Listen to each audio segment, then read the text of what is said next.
Aroma T വിയുടെ എല്ലാ മാന്യ ശ്രോതാക്കൾക്കും വേഗം വരുന്ന കർത്താവായ യേശുക്രിസ്തുവിന്റെ ധന്യ തിരുനാമത്തിൽ വന്ദനത്തെയും സ്വാഗതത്തെയും അറിയിക്കുന്നു. അനുഗ്രഹീതവും മനോഹരമായ നല്ല നിമിഷങ്ങൾക്കായി, നല്ല ദിവസത്തിനായി ഞാൻ കർത്താവിന് സ്തോത്രം ചെയ്യുന്നു. അരോമ ടി വിയുടെ പ്രേക്ഷകരോടൊപ്പം അനുഗ്രഹിക്കപ്പെട്ട ജീവിതാനുഭവം, ദൈവം നടത്തിയ അത്ഭുതകരമായ വഴികളെക്കുറിച്ച് ദൈവനാമ മഹത്വത്തിന് വേണ്ടി നമ്മോടൊപ്പം പങ്കുവയ്ക്കുവാൻ ഇന്ന് നമ്മോടൊപ്പം ജോയിൻ ചെയ്തിരിക്കുന്നത് സിസ്റ്റർ റീസ ബിജു ആണ്. തൻ്റെ ജീവിതാനുഭവം നമുക്ക് ഇവർക്ക് ശ്രദ്ധയോടെ പ്രാർത്ഥനയോടെ സ്കിപ്പ് ചെയ്യാതെ അവസാനം വരെ കാണുകയും കേൾക്കുകയും ചെയ്യാം. തീർച്ചയായിട്ടും പ്രേക്ഷകർക്ക് അത് വലിയൊരു അനുഗ്രഹമായി തീരുമെന്ന് ഞാൻ പൂർണ്ണമായി വിശ്വസിക്കുന്നു. കർത്താവ് നമ്മെ എല്ലാവരെയും സഹായിക്കുമാറാകട്ടെ. നാം എല്ലാവരും പ്രാർത്ഥനയോടെ ആയിരിക്കുമ്പോൾ സിസ്റ്റർ റീസ ബിജുവിനെ തികഞ്ഞ സ്നേഹത്തോടും ആദരവോടുകൂടി അരോമാറ്റിയുടെ പ്രേക്ഷകരോടൊപ്പം സമയം ചെലവഴിക്കുന്നതിനായിട്ട് ഞങ്ങൾ സ്വാഗതം ചെയ്തുകൊള്ളുന്നു. Praise Lord pastor. ദൈവത്തിന് ഉണ്ടായിരിക്കട്ടെ. ഒരു പ്രാവശ്യം കൂടെ ദൈവസന്നിധിയിൽ എൻ്റെ ഒരു സാക്ഷ്യമായിട്ട് ദൈവസന്നിധി നിൽപ്പാൻ ദൈവം എനിക്ക് നൽകിയ ഭാഗ്യത്തിനായി ദൈവത്തെ സ്തുതിക്കും നന്ദി പറയുന്നു. Specially Aroma T V, pastor Daniel John through എനിക്ക് എൻ്റെ ഒരു ചെറിയ ടെസ്റ്റ്മനി എല്ലാവരോടും ഷെയർ ചെയ്യാൻ അവരെനിക്ക് ഒരുക്കിയ ഭാഗ്യത്തിനായി ദൈവത്തെ സ്തുതിക്കുന്നു നന്ദി പറയുന്നു. എൻ്റെ പേര് റീസ ബിജു എന്നാണ്. ഞാൻ ബോൺ ഓഫ് ഡൽഹിയിൽ നിന്നാണ്. എൻ്റെ വീട് ഡൽഹിയിലാണ്. എൻ്റെ പപ്പ മമ്മി കേരളത്തിൽ നിന്നാണ്, പത്തനംതിട്ട. എൻ്റെ മമ്മിയുടെ വീട്, എൻ്റെ പപ്പയുടെ വീട് കൊല്ലമാണ്.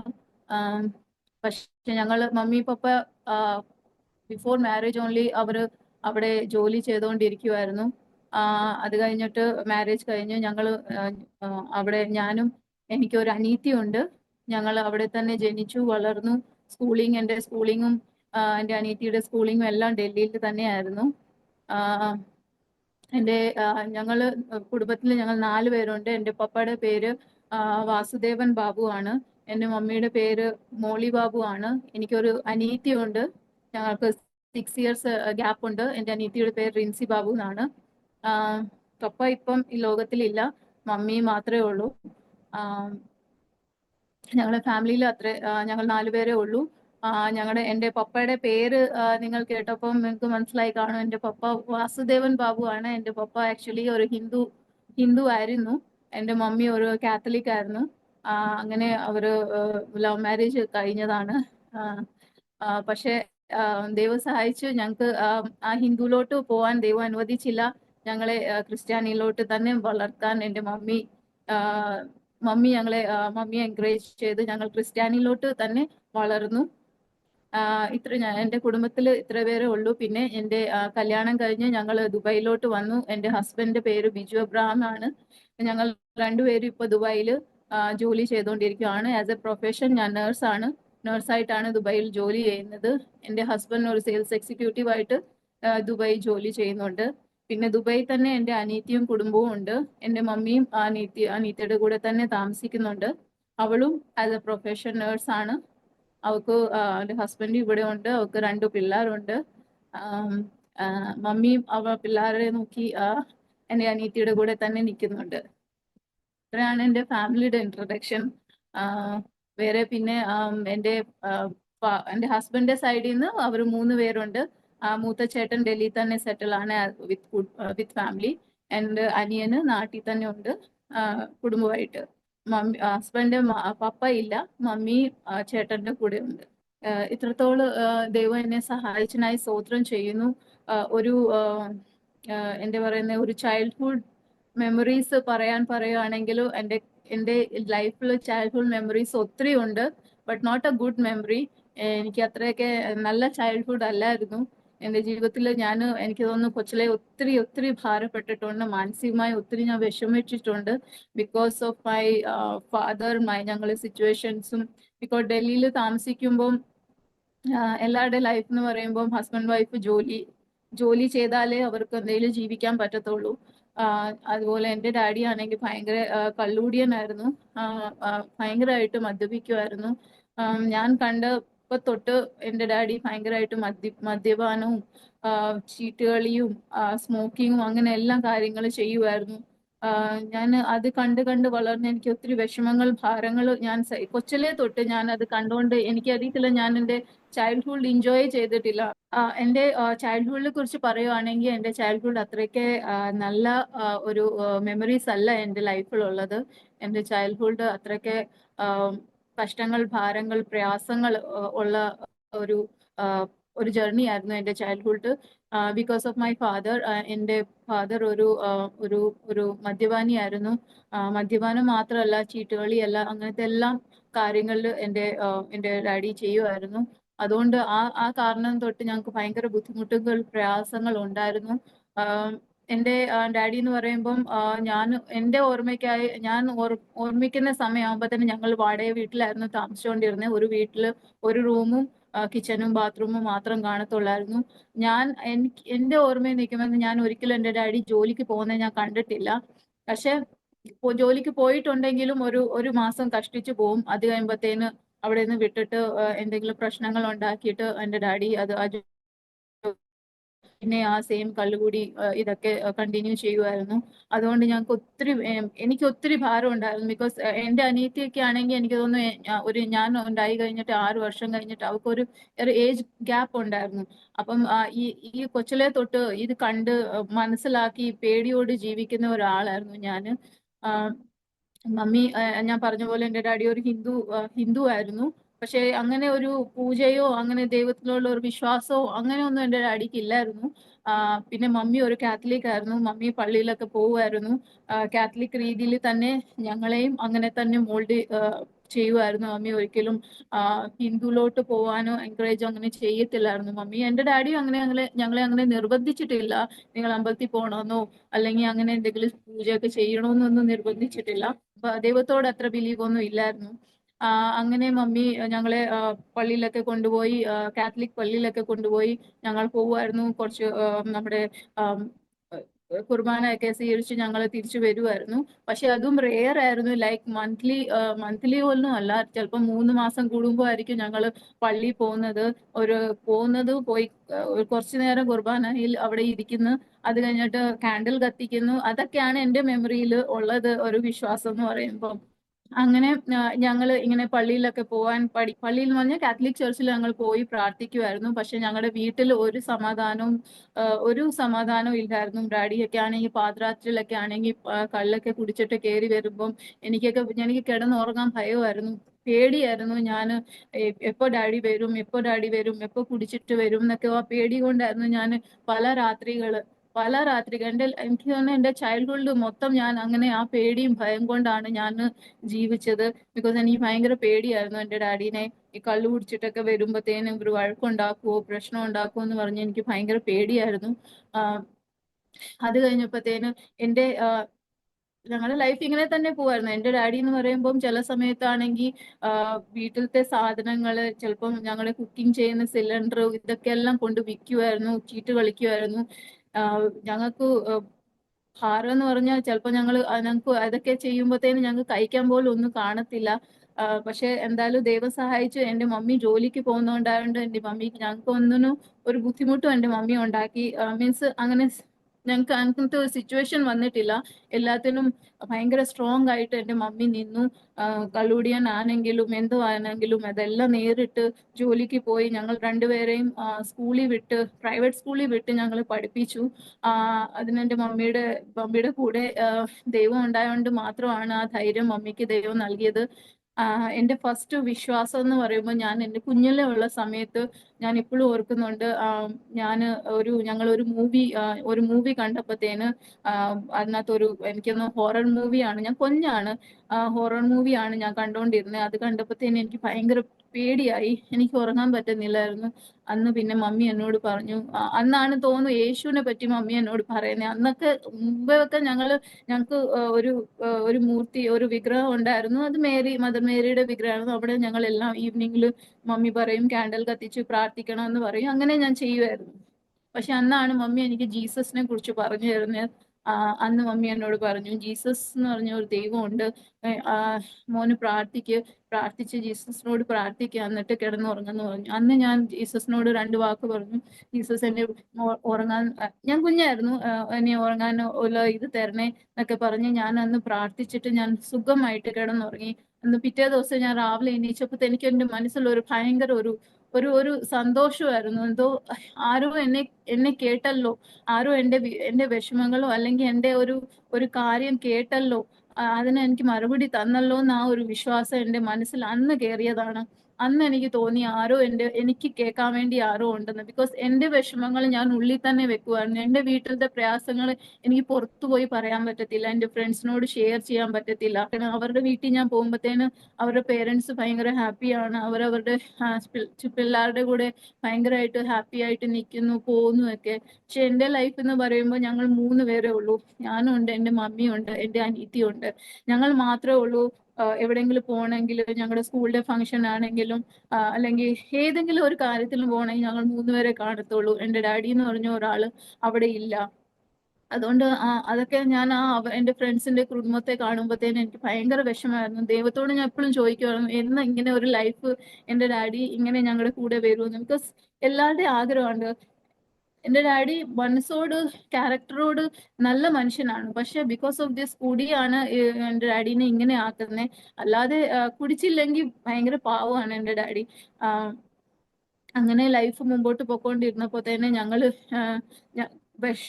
എന്താ പറയുന്ന ഈ വഴക്കുകളൊക്കെ ഉണ്ടാവും. അപ്പൊ ഞങ്ങളുടെ അടുത്ത് തന്നെ ഒരു FGC, full gospel church of God ഉണ്ട്.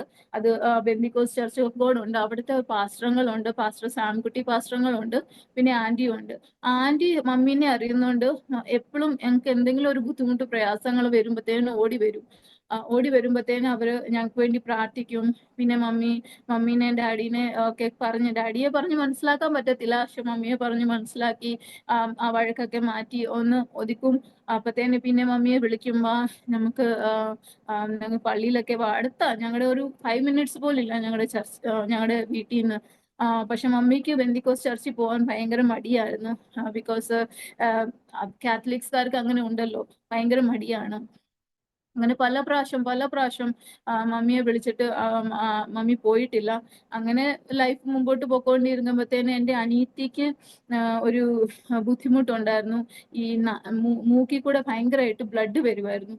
ഭയങ്കര ബുദ്ധിമുട്ടായിരുന്നു. നമുക്ക് പറയാൻ പറ്റില്ല. കുഞ്ഞായപ്പോ തന്നെ അവൾക്ക് സ്കൂളിലൊക്കെ പോകുമ്പോൾ ചില സമയത്ത് ഫുള്ള് ഡ്രസ്സൊക്കെ ബ്ലഡ് ഒക്കെ ആയിട്ടായിരിക്കും അവള് വരുന്നത്.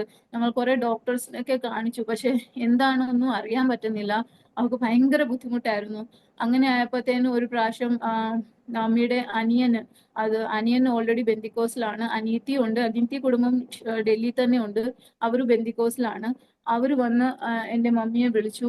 അങ്കിള് ദുബൈയിൽ നിന്നാണ് അങ്കിള് വന്നത്. അവിടെ ഡൽഹിയിൽ ഒരു കൺവെൻഷൻ നടപ്പുണ്ടായിരുന്നു. ആ കൺവെൻഷൻ നടക്കുന്ന സമയത്തും മമ്മിയെ വന്ന് വിളിച്ചു, ബാ നമുക്ക് പോയി കുഞ്ഞിന് വേണ്ടിയെങ്കിലും ഓർത്തിട്ട് നീ ബാ, കുഞ്ഞിന് വേണ്ടി നമുക്ക് പ്രാർത്ഥിപ്പിക്കാം, എന്നിട്ട് എന്താണ് നമുക്ക് നോക്കാന്ന് പറഞ്ഞു. അങ്ങനെ അപ്പൊ എന്റെ അനീത്തിയെ ഓർത്തിട്ട് മമ്മി അന്ന് കൺവെൻഷനിൽ ഞങ്ങൾ എല്ലാവരും പോയപ്പോഴത്തേന് അന്ന് പ്രാർത്ഥിച്ച്, അന്ന് എന്റെ അനീതിക്ക് അന്ന് കിട്ടിയ വിടുതലാണ്. അത് കഴിഞ്ഞിട്ട് എന്റെ അനീതിക്ക് ഒരിക്കലും ആ ബ്ലീഡിംഗ് എന്ന് പറഞ്ഞ സംഭവം വന്നിട്ടില്ല. ഞാൻ ഇപ്പോഴും ഓർക്കുന്നുണ്ട്, പാതിരാത്രിക്ക് എന്റെ ഡാഡിയും മമ്മിയും അവളെ എടുത്ത് ഹോസ്പിറ്റലിലോട്ട് ഓടുന്ന ഞാൻ കണ്ടിട്ടുണ്ട്. ആ ബ്ലീഡിങ് ബിക്കോസ് തുടങ്ങിയാൽ പിന്നെ അത് നിൽക്കത്തില്ല, അതുപോലത്തെ ബ്ലീഡിങ് ആയിരുന്നു. പക്ഷെ ആ ഒരു കൺവെൻഷനിൽ പോയി പ്രാർത്ഥിച്ചപ്പോ എന്റെ ദൈവം അന്ന് എന്റെ അനീതിക്ക് നൽകിയ സൗഖ്യം ഇന്ന് വരെ അതുണ്ട്.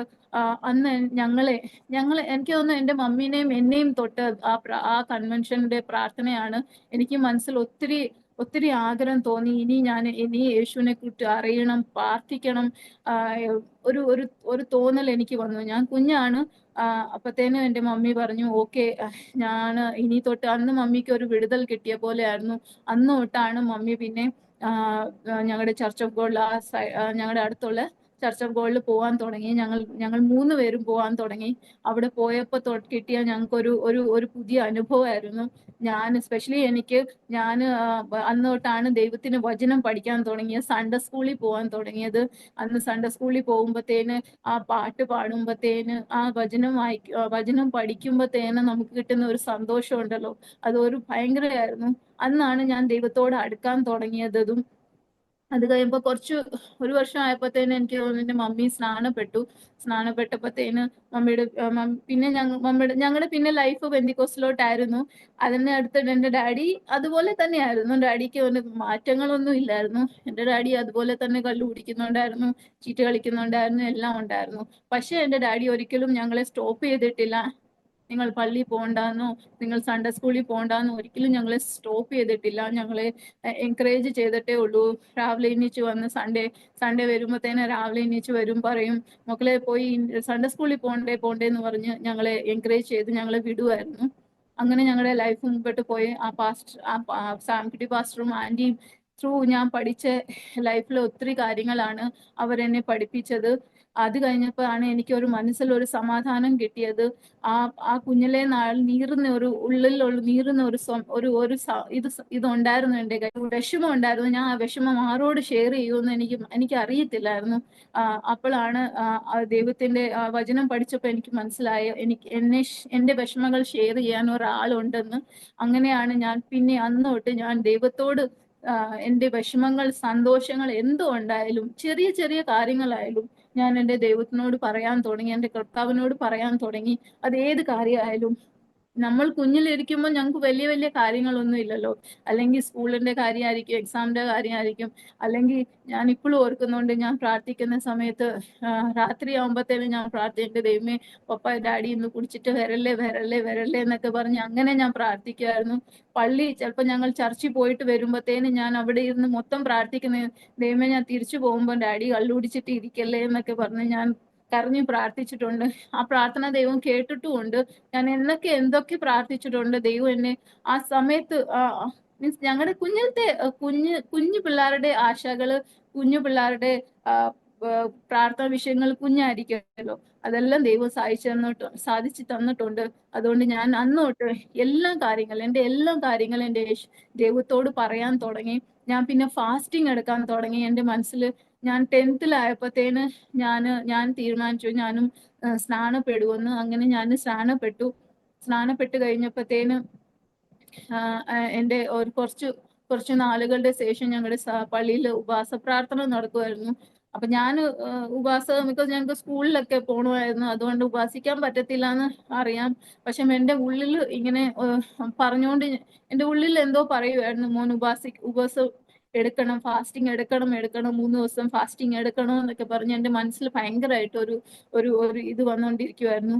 അങ്ങനെ ഞാൻ ഫാസ്റ്റിംഗ് പ്രെയർ ഞാൻ എടുത്തു. ഞാൻ സ്കൂളിലൊന്നും പോയില്ല, ഞാൻ ഫാസ്റ്റിംഗ് എടുത്ത് അന്നാണ് എനിക്ക് പരിശുദ്ധാത്മാവിന്റെ ഇത് കിട്ടിയത്, സ്പിരിച്വൽ ഇത് കിട്ടിയത്. ദൈവം ചിലപ്പോൾ എന്നോട് പറഞ്ഞതായിരിക്കും ആ ഫാസ്റ്റിംഗ് എടുത്ത് അവിടെ പോയി ദൈവത്തോട് 3 ദിവസം ഞാൻ സ്കൂളിൽ പോവാതെ ഞാൻ ഫാസ്റ്റിംഗ് പ്രെയറിൽ പോയി ഫാസ്റ്റിംഗ് എടുത്തു. അന്നാണ് എനിക്ക് പരിശുദ്ധാത്മാവ് കിട്ടിയത്. അതിന് ദൈവത്തിന് സ്തോത്രം ചെയ്യുന്നു. എല്ലാ കാര്യത്തിനും എൻ്റെ കൂടെ നിൽക്കുന്ന ദൈവം. അന്ന് തൊട്ട് ഞാൻ ഫാസ്റ്റിംഗ് എടുക്കാൻ തുടങ്ങിയത്. ഞാൻ സ്കൂളിൽ പോകണമെങ്കിലും ഞാൻ ഫാസ്റ്റിംഗ്, വെള്ളിയാഴ്ച ഒരു ദിവസം ഉണ്ടെങ്കിൽ ഞാൻ ഫാസ്റ്റിംഗ് എടുത്തിരിക്കും. എൻ്റെ മനസ്സിലുള്ള പഠിച്ചതാ ഫാസ്റ്റിംഗ് എന്ന് പറയുമ്പോൾ ഒരു നമുക്ക് കിട്ടുന്ന വലിയൊരു അനുഗ്രഹമാണ്. ഞാൻ അന്ന് എൻ്റെ മനസ്സിൽ വന്നത്. ഞാൻ ഫാസ്റ്റിംഗ് എടുക്കുന്നതിന്റെ കാരണം എൻ്റെ ഡാഡി ശരിയാവണം എന്നാണ് എൻ്റെ ഉദ്ദേശം. എൻ്റെ ഡാഡിക്ക് എങ്ങനെയെങ്കിലും ഒരു മനസാന്തരം വരണം. എൻ്റെ ഡാഡി ഒരു കള്ളുകൂടി എല്ലാം നിർത്തി ഞങ്ങളുടെ ഒപ്പം പള്ളി വരണമെന്ന് പറഞ്ഞാൽ ഞാൻ ഫാസ്റ്റിംഗ് എടുക്കാൻ തുടങ്ങിയത്. ഞാൻ സ്കൂളിൽ പോകുമ്പോൾ ഞങ്ങൾ ബസ്സൊക്കെ കയറിയാണ് പോകുന്നത്, എന്നാലും കുഴപ്പമില്ല. ഒരു പ്രാവശ്യം എനിക്ക് തോന്നുന്നു 10th പഠിക്കുമ്പോൾ തന്നെ ഞങ്ങളുടെ സ്കൂളിൽ മെഡിക്കൽ നടന്നപ്പോഴത്തേന് ഡോക്ടർ എന്നോട് എൻ്റെ ടെസ്റ്റ് വന്നപ്പോഴത്തേന് എൻ്റെ HB 5 ഉള്ളായിരുന്നു. അപ്പൊ ഡോക്ടർ എന്നോട് മമ്മിയെ വിളിപ്പിച്ചിട്ട് പറഞ്ഞു, ഈ കൊച്ചിന് HB 5 ഉള്ളല്ലോ, ഇതെങ്ങനെയാ ഇത്ര ദിവസം ഇങ്ങനെ ബസ്സൊക്കെ കയറി ഇറങ്ങി വരുന്നത്. അന്നും ഞാൻ ഫാസ്റ്റിംഗ് എടുക്കുന്നുണ്ടായിരുന്നു. പക്ഷെ ദൈവം സഹായിച്ച് എനിക്ക് ഒരു ക്ഷീണോ ഒരു തലകറക്കോ അങ്ങനെ ഒന്നും വന്നിട്ടില്ല. ബ്ലഡ് ടെസ്റ്റ് നോക്കുമ്പോഴത്തേനും എനിക്ക് HB കുറവാണ്. ആ HB വെച്ച് നോക്കുവാണെങ്കിൽ എനിക്ക് എപ്പോഴും തലകറങ്ങിയും ഡിസിനെസ്സും വീക്ക്നെസ്സും എപ്പോഴും കാണേണ്ടതാണ്. പക്ഷെ എൻ്റെ ദൈവം സഹായിച്ച് എനിക്ക് ഒരു കുഴപ്പവും ഇല്ലായിരുന്നു. ദൈവം എന്നെ ബലപ്പെടുത്തി. ഞാൻ അന്ന് പിന്നെ ഡോക്ടർ എനിക്ക് കുറച്ച് മെഡിസിൻ ഒക്കെ തന്ന് അതങ്ങനെ ആ ഇഷ്യൂ കുറച്ച് ദിവസത്തേക്കിന് സോൾവ് ആയി. പിന്നെ എൻ്റെ 12th കഴിഞ്ഞു. 12th കഴിഞ്ഞപ്പോഴത്തേന് എല്ലാവരും കൂടെ വിചാരിച്ചു, ഞാൻ തീരുമാനിച്ചിട്ട് ഞാൻ നഴ്സിംഗ് പോവാന്ന് അവർ ഡിസിഷൻ എടുത്തു. പക്ഷെ ഞാൻ ഒരു കോമേഴ്സ് സ്റ്റുഡൻ്റ് ആയതുകൊണ്ട് എനിക്ക് ഡൽഹിയിൽ പഠിക്കാൻ പറ്റിയില്ല. അതുകൊണ്ട് അവരെന്നെ ആന്ധ്രാപ്രദേശിൽ വിശാഖപട്ടണത്തിൽ എനിക്ക് ഒരു അഡ്മിഷൻ കിട്ടി. അങ്ങനെ ഞാൻ 12th കഴിഞ്ഞിട്ട് നഴ്സിംഗിന് വേണ്ടി വിശാഖപട്ടണം പഠിക്കാൻ വേണ്ടി പോയി. അന്ന് ഞാൻ എൻ്റെ മനസ്സ് പറഞ്ഞെന്ന് ഞാൻ എന്തോ ഒരു മീൻസ് എല്ലാം ഉണ്ട്, ആത്മീകമായ എല്ലാം എൻ്റെ കയ്യിലുള്ളൂ. പക്ഷെ വീട്ടിൽ കയറി വരുമ്പം എൻ്റെ ഡാഡിയുടെ ഇതൊക്കെ കാണുമ്പോഴത്തേനും നമ്മൾ വിചാരിക്കും ഇവിടുന്ന് ഇറങ്ങി പോയാലോ എന്ന് ഞാൻ അങ്ങനെ വിചാരിക്കും. ഞാൻ തോന്നിയിട്ടുണ്ട് എവിടെയെങ്കിലും മരിച്ചു പോയാലോ എന്ന് ഞാൻ തോന്നിയിട്ടുണ്ട്. എൻ്റെ മമ്മിയോട് ഞാൻ എത്ര പ്രാവശ്യം പറഞ്ഞിട്ടുണ്ട്, മമ്മി ഡാഡിനെ വിട്, മമ്മി ഡാഡിനെ വിട്, ഞങ്ങൾ 3 പേർക്ക് താമസിക്കാം. അങ്ങനെ ഒരു ചിന്ത പോലെ എനിക്ക് വന്നിട്ടുണ്ട്. പക്ഷെ അതുകൊണ്ട് 12th ഞാൻ വിശാഖപട്ടണം പോയപ്പോഴത്തേന് എനിക്കൊരു മനസ്സിൽ സമാധാനം ഉണ്ടായിരുന്നു. ഓ, ഇനി ഇവിടെ നിന്ന് പോവാലോ, ഇവിടെ നിന്ന് പോയിട്ട് വേറെ എവിടെയെങ്കിലും പഠിച്ചാ പോരെ എന്നൊക്കെ പറഞ്ഞ് അങ്ങനെ പോയി കഴിഞ്ഞപ്പോ ആണ് ഫസ്റ്റ് ഇയർ കയറിയപ്പോ ആണ് മനസ്സിലായ വീട് എത്രയൊക്കെ ബുദ്ധിമുട്ടായാലും വീട് തന്നെയാണ്. ഒത്തിരി വിഷമമായി, മമ്മീനെയും ഡാഡിനെ കാണാത്തതിന്റെ, അനിയത്തെ കാണാത്തതിന്റെ ഒത്തിരി വിഷമമായി. ഒരു വർഷം ഒത്തിരി സ്ട്രഗിൾ ചെയ്തു ഞാൻ പഠിക്കാനും അഡ്ജസ്റ്റ് ചെയ്യാനും. ബിക്കോസ് കോമേഴ്സ് സ്റ്റുഡന്റ് ആയതുകൊണ്ട് എനിക്ക് പഠിത്തവും ഭയങ്കര പാടായിരുന്നു. എന്നാലും ദൈവം എനിക്ക് ആ ബുദ്ധിയും ജ്ഞാനം ദൈവത്തോട് ഞാൻ പ്രാർത്ഥിക്കുന്നതുകൊണ്ട്, ആത്മീയത എൻ്റെ ഉള്ളിലുണ്ടായതുകൊണ്ട് എല്ലാ കാര്യങ്ങൾ പഠിക്കാനുള്ള കൃപ ദൈവം എനിക്ക് നൽകി. സയൻസ് സ്റ്റുഡൻസ് ഉള്ളപ്പം ഞാൻ ഇപ്പോഴും ഓർക്കുന്നുണ്ട്, ഫസ്റ്റ് ഇയറിൽ സയൻസ് സ്റ്റുഡൻസ് അവിടെ വന്നപ്പോൾ തന്നെ അവർ 1-2 സബ്ജക്റ്റിലൊക്കെ ഫെയിലായി. പക്ഷെ അവിടെ എല്ലാം ദൈവം എന്നെ പാസ്സാക്കി. ഒന്നിനും ഒരു തോക്കാൻ എൻ്റെ ദൈവം എന്നെ അനുവദിച്ചില്ല. അങ്ങനെ ഫസ്റ്റ് ഇയർ ആയി, എല്ലാം കുഴപ്പമില്ലാതെ പോവുകയായിരുന്നു. സെക്കൻഡ് ഇയർ ആയപ്പോഴത്തേന് ഞങ്ങൾ എല്ലാ വർഷവും ലീവിന് വരുമല്ലോ. സെക്കൻഡ് ഇയർ ആയപ്പോഴത്തേന് എൻ്റെ ഡാഡിയുടെ കുടിയൊക്കെ ഓൾമോസ്റ്റ് നിന്നു. എൻ്റെ ഡാഡി പിന്നെ കുടിക്കുന്നില്ലായിരുന്നു. ഞാൻ വീട്ടിൽ വന്നപ്പോഴത്തേന് എനിക്ക് ഒത്തിരി സന്തോഷമായി. എൻ്റെ ഡാഡിനെ കുടിക്കാതെ ഇരുന്ന് എൻ്റെ ഡാഡി വിട്ടു, മീൻസ് ഒന്നും കുടിക്കത്തേ ഇല്ലായിരുന്നു. അങ്ങനെ ആയപ്പോഴത്തേനും ഞങ്ങളുടെ വീട് ഒരു വീടായി.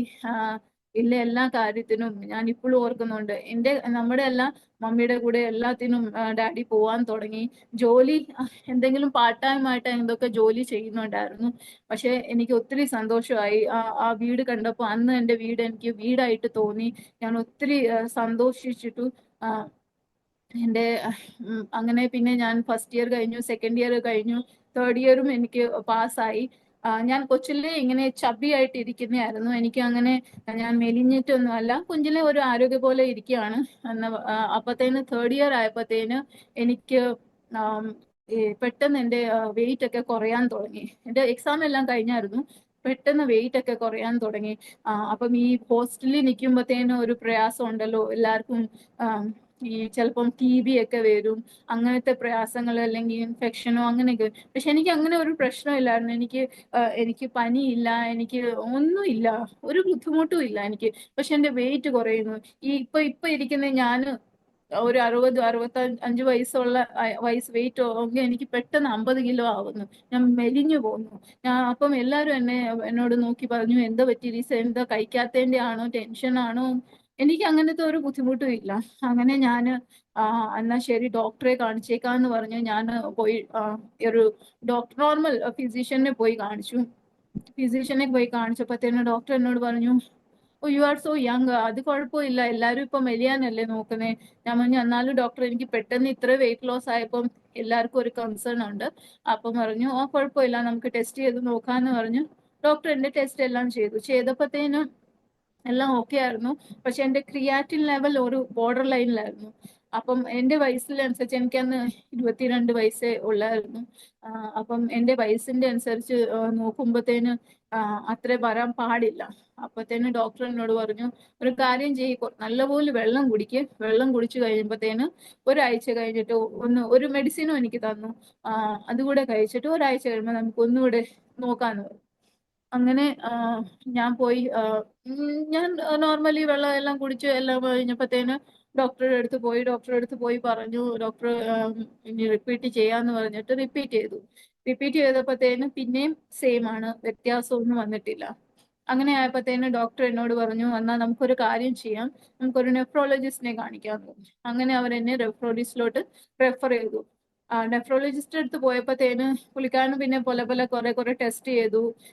ഇങ്ങനെ കുറെ ടെസ്റ്റ് ചെയ്തപ്പോഴത്തേന് എന്നോട് പിന്നെ ഒരു മരുന്ന് തന്നിട്ട് പറഞ്ഞു, നമുക്ക് ഒരാഴ്ചത്തേക്കിന് ഒരു മരുന്ന് ഒന്നുകൂടെ കഴിക്കുക. കഴിച്ചു കഴിഞ്ഞിട്ട് ഇൻ കേസ് ഒന്നും കുറഞ്ഞില്ലെങ്കിൽ നമുക്ക് ബയോപ്സി ചെയ്യണമെന്ന് പറഞ്ഞു. അപ്പം ഞാൻ അന്ന് അത്രയും യങ് ആണ്, ഈ എന്തോ ചെയ്യണമെന്ന് എനിക്കൊന്നും അറിയത്തില്ല. പക്ഷെ എൻ്റെ ഒരു കെയർ ടേക്കർ അവിടെ ഉണ്ടായിരുന്നു, ആ ഒരു പാസ്റ്ററും ഉണ്ടായിരുന്നു, പാസ്റ്റർ ജോണിക്കുട്ടി പാസ്റ്റർ. അവരുടെ അണ്ടർ ഇതിലായിരുന്നു ഞാൻ ഈ നഴ്സിംഗ് ഇതിൽ കയറിയത്, കോളേജിൽ കയറിയത്. അപ്പൊ അവരായിരുന്നു എൻ്റെ കെയർ ടേക്കർ. അവരുടെ അടുത്തായിരുന്നു ഞാൻ ഇടയ്ക്കിടയ്ക്ക് പ്രാർത്ഥനയ്ക്കൊക്കെ പോകുന്നത്. ഞങ്ങൾക്ക് പോകാൻ പറ്റത്തില്ലായിരുന്നു, അല്ലെങ്കിൽ പാസ്റ്ററങ്ങൾ ഇവിടെ വന്ന് ഞായറാഴ്ചയൊക്കെ പ്രാർത്ഥനയൊക്കെ നടക്കുമായിരുന്നു. അപ്പൊ കാര്യങ്ങളൊക്കെ പറഞ്ഞു. പിന്നെ അങ്കിൾ മമ്മിയെ വിളിച്ചു. അപ്പം പറഞ്ഞു കുഴപ്പമില്ല, നമുക്ക് ബയോപ്സി ചെയ്യാന്ന് പറഞ്ഞു. അങ്ങനെ എൻ്റെ ബയോപ്സി ചെയ്ത് കഴിഞ്ഞപ്പോഴത്തേന് എനിക്ക് ഞാൻ ബയോപ്സി ചെയ്ത് കഴിഞ്ഞപ്പോഴത്തേന് എൻ്റെ ഡോക്ടർ അങ്കിളിനോട് വിളിച്ച് റിപ്പോർട്ടൊക്കെ ഡിസ്കസ് ചെയ്തു. എന്താ ഡിസ്കസ് ചെയ്ത് എന്തോ പറഞ്ഞെന്ന് എനിക്ക് അറിയത്തില്ല ഇത്രയ്ക്ക്. പക്ഷെ എനിക്ക് ഇത്ര അറിയാം, അത് എൻ്റെ ബയോപ്സി കഴിഞ്ഞ് എൻ്റെ റിസൾട്ട് വന്നു കഴിഞ്ഞപ്പോഴത്തേന് എല്ലാവർക്കും ഭയങ്കര എന്നെ കൺസേൺ ആവാൻ തുടങ്ങി.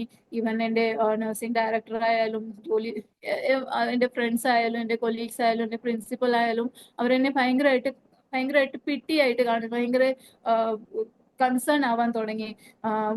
എന്നോട് ചോദിക്കാൻ തുടങ്ങി എന്താ യൂറിൻ എന്തെങ്കിലും പ്രശ്നമുണ്ടോ. അങ്ങനെ ഞാൻ പറഞ്ഞു എനിക്ക് ഒരു പ്രശ്നവും ഇല്ല, എനിക്ക് ഒരു ബുദ്ധിമുട്ടും ഇല്ല, എന്താ എല്ലാവരും എന്നോട് ഇങ്ങനെ ചോദിക്കുന്നതെന്നൊക്കെ ഞാൻ പറഞ്ഞു. അങ്ങനെ അപ്പത്തേനും എൻ്റെ മമ്മിയെ അവര് വരുത്തി, മമ്മിയെ വിളിച്ചു. മമ്മി ഇങ്ങനെ വന്നിട്ട് പറഞ്ഞു ഇവളെ കൊണ്ടുപോകും എന്ന് പറഞ്ഞു. അങ്ങനെ ഞങ്ങൾക്ക് ആക്ച്വലി തേർഡ് ഇയർ കഴിഞ്ഞ ഉടനെ 2 വർഷം ബോണ്ട് ഉണ്ട്. ബോണ്ട് കംപ്ലീറ്റ് ചെയ്തേ പറ്റൂ. ബോണ്ട് ചെയ്തില്ലെങ്കിൽ ഞങ്ങൾക്ക് 1 lakh റുപ്പീസ് കൊടുക്കണം. അങ്ങനെ ഓൾമോസ്റ്റ് എല്ലാവരും 2 വർഷം ബോണ്ട് ചെയ്യുമല്ലോ എക്സ്പീരിയൻസ് കിട്ടാൻ. അപ്പൊ എൻ്റെ മമ്മിയെ വിളിച്ചിട്ട് പ്രിൻസിപ്പൽ പറഞ്ഞു ഇല്ല, നിങ്ങൾ ബോണ്ട് ഒന്നും ചെയ്യിപ്പിക്കണ്ട, നിങ്ങൾ ഇവിടെ കൊണ്ടുപോയിക്കൊള്ളാൻ പറഞ്ഞു. കൊണ്ടുപോയിട്ട് എന്തെങ്കിലും ട്രീറ്റ്മെന്റ് ഉണ്ടെങ്കിൽ ചെയ്യാൻ പറഞ്ഞു. എന്നാലും ഞാൻ എൻ്റെ കണ്ടീഷനെ കുറിച്ച് അറിയുന്നില്ല എന്തുവാ സംഭവം എന്ന്.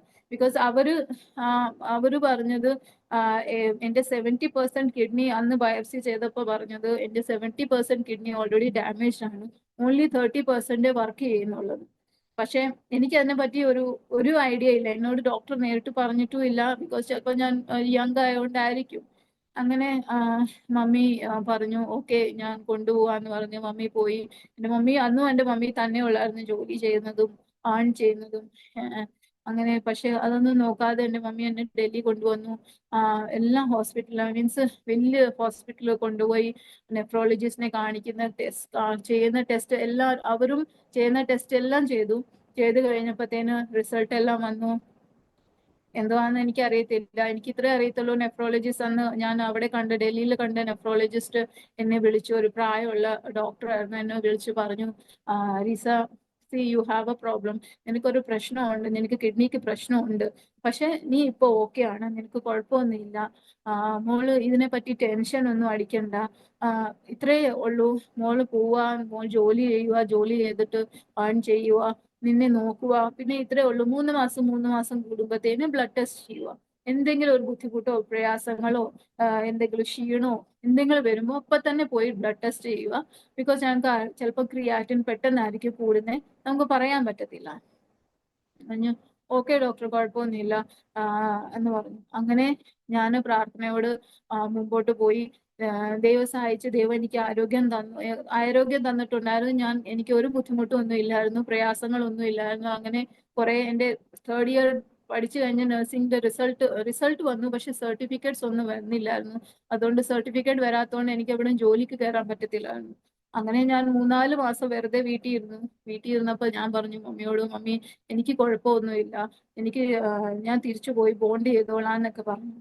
അങ്ങനെ പിന്നെ മമ്മി നഴ്സിംഗ് കോളേജിൽ വിളിച്ച് പറഞ്ഞു അവൾക്ക് തിരിച്ചു വരണം, മീൻസ് ജോലി ചെയ്യണം എന്നൊക്കെ പറഞ്ഞു. അപ്പോൾ അവർ പറഞ്ഞു കുഴപ്പമില്ല, അവിടെ അവൾക്ക് കുഴപ്പമൊന്നും ഇല്ലെങ്കിൽ ഞങ്ങൾക്ക് കുഴപ്പമൊന്നും ഇല്ല എന്ന് പറഞ്ഞു.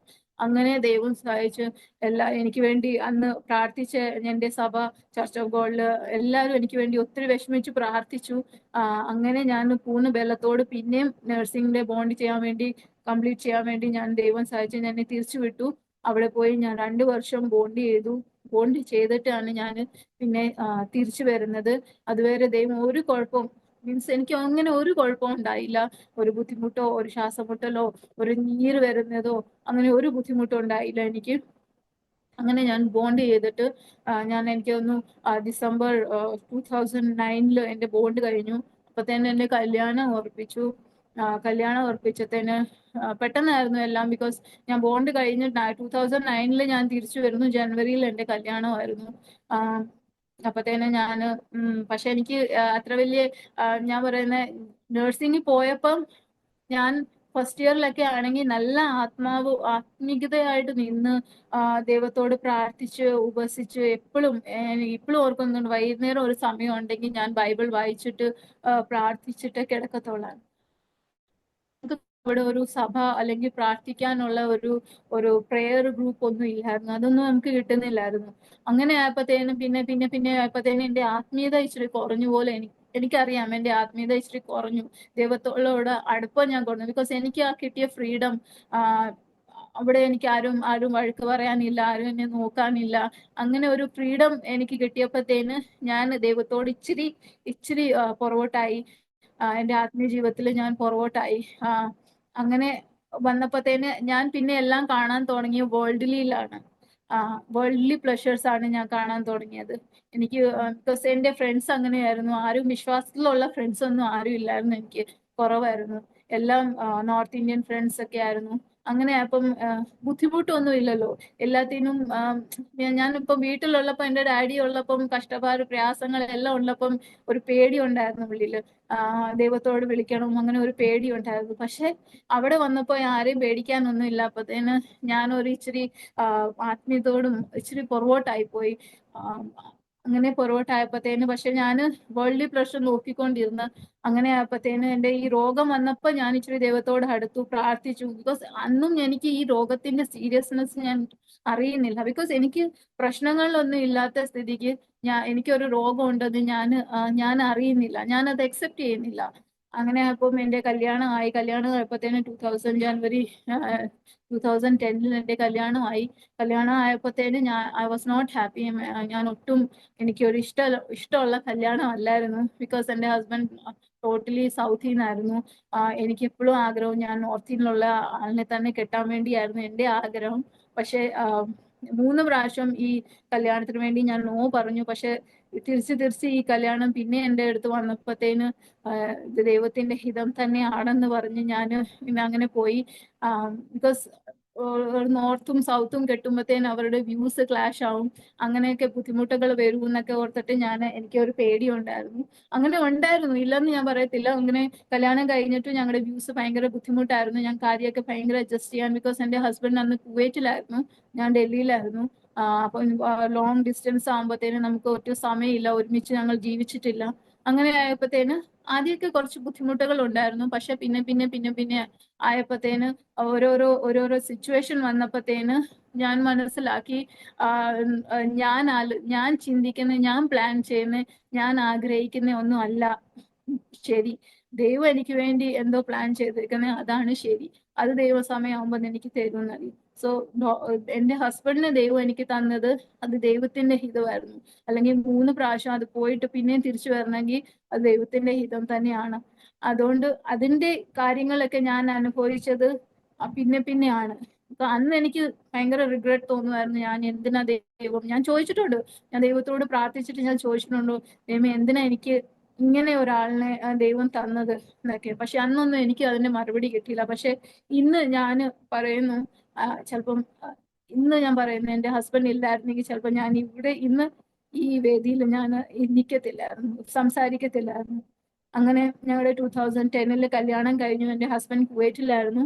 ഞാൻ ഡൽഹി ജോലി ചെയ്തു. ഒരു 6 മാസത്തോട് ഫോർട്ടീസിൽ ജോലി ചെയ്ത് കഴിഞ്ഞപ്പോഴത്തേന് എനിക്ക് എൻ്റെ ഫ്രണ്ട്സ്, എൻ്റെ കൊലീഗ്സ് എല്ലാം ഈ യമൻ എന്ന് പറഞ്ഞ ഒരു സ്ഥലത്ത് പോകാൻ തുടങ്ങി. എല്ലാവരും പെട്ടെന്ന് എല്ലാവരും അവിടെ നിന്ന് മൂവായി. അപ്പത്തേന് എനിക്ക് ഒരു പ്രയാസം, ഞാൻ മാത്രം ഇവിടെ ആയി പോവല്ലോ എന്ന് പറഞ്ഞിട്ട് ഞാൻ പറഞ്ഞു എന്നാൽ ഞാനും പോയി ഇന്റർവ്യൂ അറ്റൻഡ് ചെയ്യാന്ന് പറഞ്ഞിട്ട് ഞാനും അങ്ങനെ യമനിലോട്ട് ഇന്റർവ്യൂ അറ്റൻഡ് ചെയ്ത് ഞാൻ യമനിലോട്ട് പോയി. യമനിൽ പോയി കഴിഞ്ഞിട്ട് ആദ്യത്തെ കുറച്ച് മാസങ്ങൾ, എനിക്ക് തോന്നുന്നു 7-8 മാസങ്ങൾ കുഴപ്പമൊന്നുമില്ലായിരുന്നു. ജോലി കൂളായിട്ട് പോകുന്നുണ്ടായിരുന്നു, ഒരു കുഴപ്പമില്ലായിരുന്നു. ഒരു ഒരു ഒരു ലോൺലി പ്ലേസ് ആണ്, എന്നാലും കുഴപ്പമില്ലായിരുന്നു. ഞാൻ ആദ്യമായിട്ട് പോകുന്ന ഒരു ഗൾഫ് കൺട്രി അല്ലേ. അങ്ങനെ പോയി ഒരു 7-8 അവിടെ എനിക്ക് ഒരു സഭ ദൈവം തന്നു. അവിടുത്തെ ഞാൻ ജോലി ചെയ്യുന്ന യൂണിറ്റിൽ ഞാൻ നെഫ്രോ ICUലായിരുന്നു. അവിടെയും ഞാൻ പോയത് കിഡ്നിയുടെ ICUലായിരുന്നു. കിഡ്നി പേഷ്യൻസ് കിടക്കുന്ന ICUലാണ് ദൈവം എന്നെ അയച്ചത്. ഞാൻ അപ്പോഴും പോയി, ദൈവമേ, ഞാൻ ഇവരെ ഈ ഡയാലിസിസ് ചെയ്യുന്ന പേഷ്യൻസിനെയും മരിക്കുന്ന പേഷ്യൻസിനെയും ഈ കിഡ്നിയുടെ രോഗത്താൽ മരിക്കുന്ന പേഷ്യൻസിനെ കണ്ടുകൊണ്ടിരിക്കണോ? അപ്പൊ എന്റെ മനസ്സിൽ ഇത് വരത്തില്ല, ദൈവം എനിക്ക് അങ്ങനെ ഒരു അസുഖം ഉണ്ടല്ലോ എന്ന് പറഞ്ഞ്. എന്നാലും ദൈവം എന്നെ അവിടെ തന്നെ അയച്ചു. ഞാൻ അവിടെ കിഡ്നിയുടെ പേഷ്യൻസിനെ നോക്കി, അവർ ഡയാലിസിസ് ചെയ്യുന്നവരെ നോക്കി, എല്ലാം ദൈവം നോക്കാനുള്ള ഒരു ധൈര്യം ഉണ്ടല്ലോ മനസ്സിൽ. അവിടെ തന്നെ ഞങ്ങളുടെ ICUവിൽ ഒരു OT ഉണ്ടായിരുന്നു. അവിടെ ഒരു ആന്റി ഉണ്ടായിരുന്നു, ലിസി എന്ന് പറഞ്ഞ ഒരു ആന്റി, പാസ്റ്റർ ആന്റി. ആ ആന്റി അവിടെ ജോലി ചെയ്യുമായിരുന്നു. അത് ആന്റി ഞാൻ ഇവിടെ ഇങ്ങനെ വന്നിട്ടുണ്ടെന്ന് അറിഞ്ഞിട്ട് എന്നെ വന്ന് കണ്ടിട്ട് എന്നോട് സംസാരിച്ച് പറഞ്ഞു, മോനെ, ഞങ്ങൾ അടുത്ത് തന്നെ എൻ്റെ വീട്ടിൽ തന്നെ ചർച്ച് നടത്തുന്നുണ്ട്, പ്രാർത്ഥന നടത്തുന്നുണ്ട്, മോന് വരണമെന്ന് പറഞ്ഞ് അവരെന്നെ കൂട്ടിക്കൊണ്ടുപോയി. അങ്ങനെ ഏറ്റവും നല്ല ഒരു കുറെ പേരുണ്ടായിരുന്നു അവിടെ. അവരുടെ കൂടെ പ്രാർത്ഥിക്കാനുള്ള കൃപ ദൈവം എനിക്ക് നൽകി. എവിടെ പോയാലും, ഞാൻ പലയിടത്ത് പോയിട്ടുണ്ട്, പഠിക്കാൻ പോയിട്ടുണ്ട്, ഇവിടെ യമനിൽ പോയിട്ടുണ്ട്. എവിടെ പോയാലും ഒരു സഭ നമുക്ക് ഒരു പ്രാർത്ഥിക്കാൻ ഒരു സഭ നമുക്കുണ്ടെങ്കിൽ, നമ്മൾ താങ്ങാനും നമ്മുടെ വിഷമങ്ങൾ പറഞ്ഞ് നമുക്ക് കേൾക്കാൻ ഒരു സഭയുണ്ടെങ്കിൽ നമുക്കൊരു ഭയങ്കര ഒരു ധൈര്യമാണ്. അപ്പൊ അവിടെ പ്രേയറിൽ പോകാൻ തുടങ്ങിയപ്പോഴത്തേന് എനിക്കൊരു ആശ്വാസമായിരുന്നു. ഇപ്പൊ എന്റെ ഫ്രണ്ട്സ് ഒക്കെ കറങ്ങാനും ഇവിടെയൊക്കെ പോകുമ്പോഴത്തേനും ഞാൻ അന്ന് വൈകുന്നേരം ആകുമ്പോഴത്തേനും പ്രേയറിന് പോകും, പ്രാർത്ഥിക്കും. പിന്നെ അവരുടെ ഉള്ള ആന്റിമാരുടെ കൂടെ തിരിച്ചു വരും.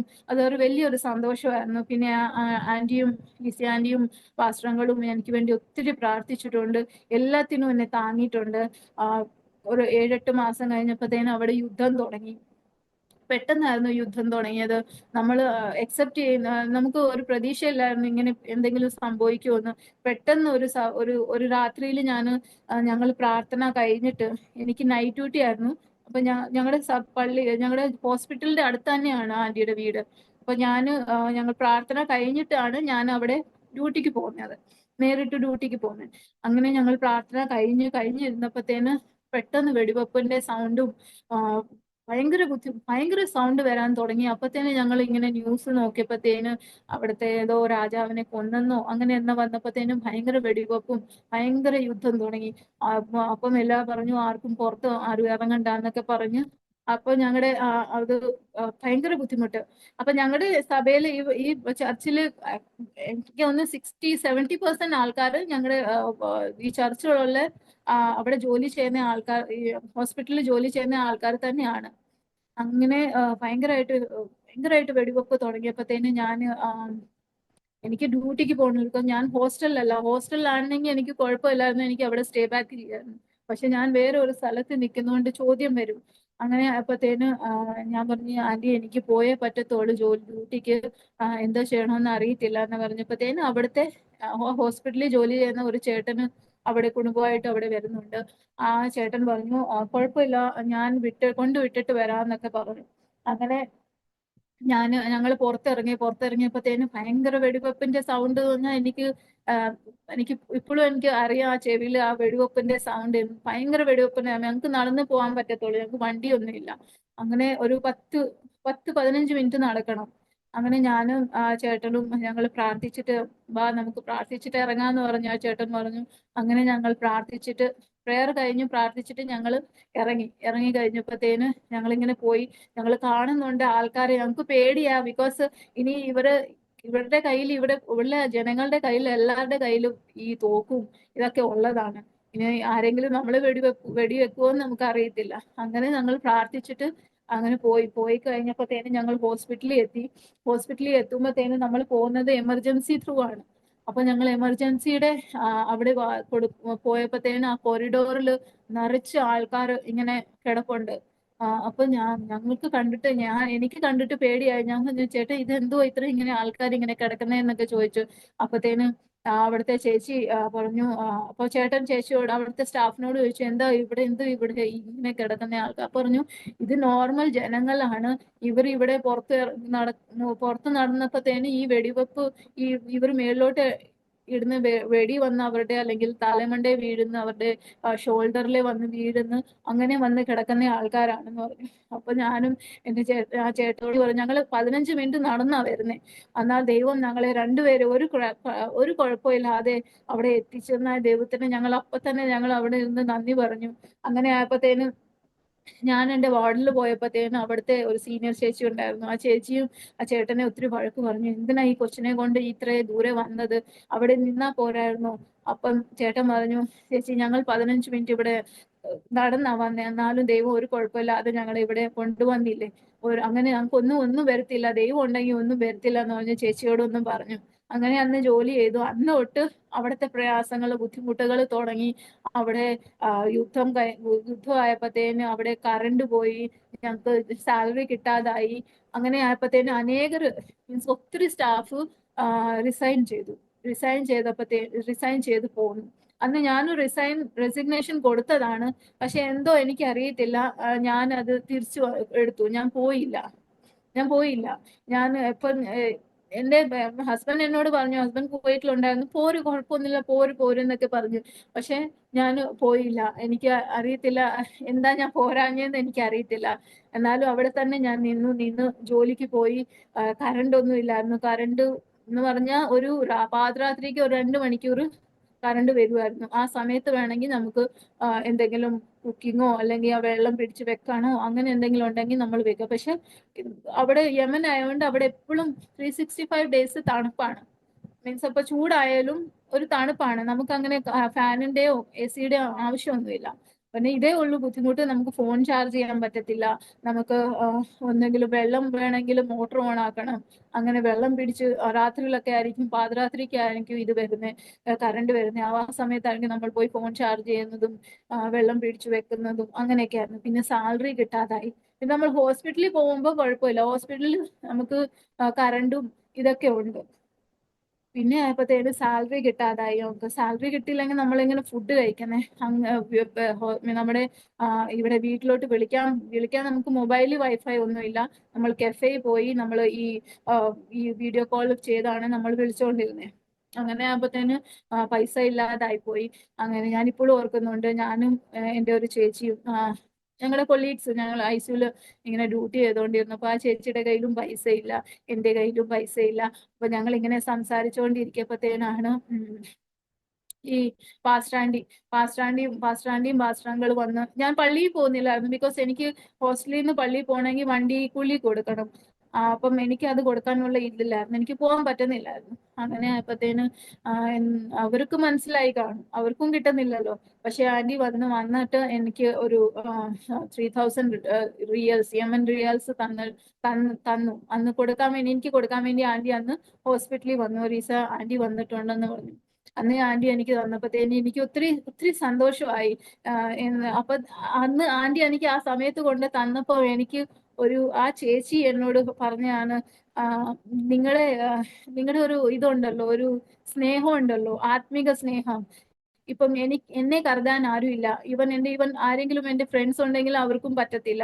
പക്ഷെ ആ ചേച്ചിക്കും ആ പാസ്റ്ററിന് ജോലിയൊന്നും ഇല്ല, ആ ചേച്ചി മാത്രമേ ജോലി ചെയ്യുന്നത്. പക്ഷെ എന്നാലും നിന്റെ ബുദ്ധിമുട്ട് അറിഞ്ഞ് നീ പള്ളിയിൽ പോകുന്നില്ലെന്ന് ഞാൻ ഇങ്ങനെ കഥകൾ ചേച്ചിയോട് പറയുമായിരുന്നു. എനിക്ക് അങ്ങനെ ചർച്ചിൽ പോകാൻ പറ്റുന്നില്ല, എനിക്ക് വണ്ടി കൂലി കൊടുക്കാൻ പറ്റുന്നില്ല, എനിക്ക് പോയി വീട്ടിൽ വിളിക്കാൻ പറ്റുന്നില്ല എന്നൊക്കെ പറഞ്ഞു.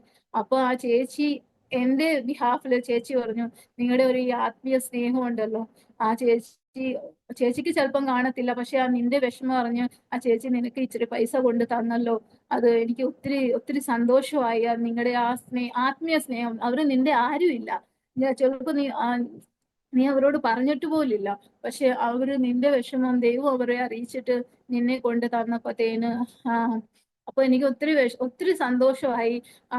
അങ്ങനെ പിന്നെ ഞാൻ പള്ളിയിൽ പോകാനൊക്കെ തുടങ്ങി. ഇങ്ങനെ 2 വർഷം എങ്ങനെയോ നീട്ടി. യമനിലെ ഈ കോൺട്രാക്ട് എല്ലാം കഴിഞ്ഞ് ഞാൻ തിരിച്ച് നാട്ടിൽ വന്നപ്പോഴത്തേന് ഹസ്ബൻഡും വന്നു. അങ്ങനെ 2012 ഞാൻ യമനിൽ നിന്ന് വരുന്നത്. അങ്ങ് ഞാൻ പ്രഗ്നന്റ് ആവുന്നത്. അന്ന് ഞാൻ പ്രഗ്നന്റ് ആവാണ്, അതുവരെ ഞാൻ കൺസീവ് ആയില്ലായിരുന്നു. അന്ന് ഞാൻ പ്രഗ്നന്റ് ആയപ്പോഴത്തേന് ഹസ്ബൻഡ് തിരിച്ചു കുവൈറ്റിലോട്ട് പോയി. ഞാൻ പ്രഗ്നന്റ് ആയതുകൊണ്ട് ഞാൻ ഡൽഹിയിലായിരുന്നു. പ്രഗ്നന്റ് ആയതുകൊണ്ട് പിന്നെ എനിക്ക് ജോലിക്കൊന്നും കയറാൻ പറ്റത്തില്ല. അങ്ങനെ ഞാൻ എൻ്റെ വീട്ടിൽ തന്നെ അങ്ങനെ പ്രഗ്നൻസി കണ്ടിന്യൂ ചെയ്ത് വീട്ടിൽ തന്നെ ഇരിക്കാൻ തീരുമാനിച്ചു. അങ്ങനെ ഞാൻ കുഴപ്പമില്ലാതെ എൻ്റെ പ്രഗ്നൻസി ഇച്ചിരി കോംപ്ലിക്കേറ്റഡ് ആയിരുന്നു. കോംപ്ലിക്കേറ്റഡ് എന്ന് പറയുമ്പോൾ എനിക്ക് ഭയങ്കര സ്റ്റാർട്ടിങ് തൊട്ട് ഭയങ്കര ഛർദിലും എനിക്ക് ഒരു വെള്ളം പോലും കുടിക്കാൻ പറ്റാത്ത അവസ്ഥയും എനിക്ക് ഭയങ്കര ഛർദിലൊക്കെ ആയിരുന്നു.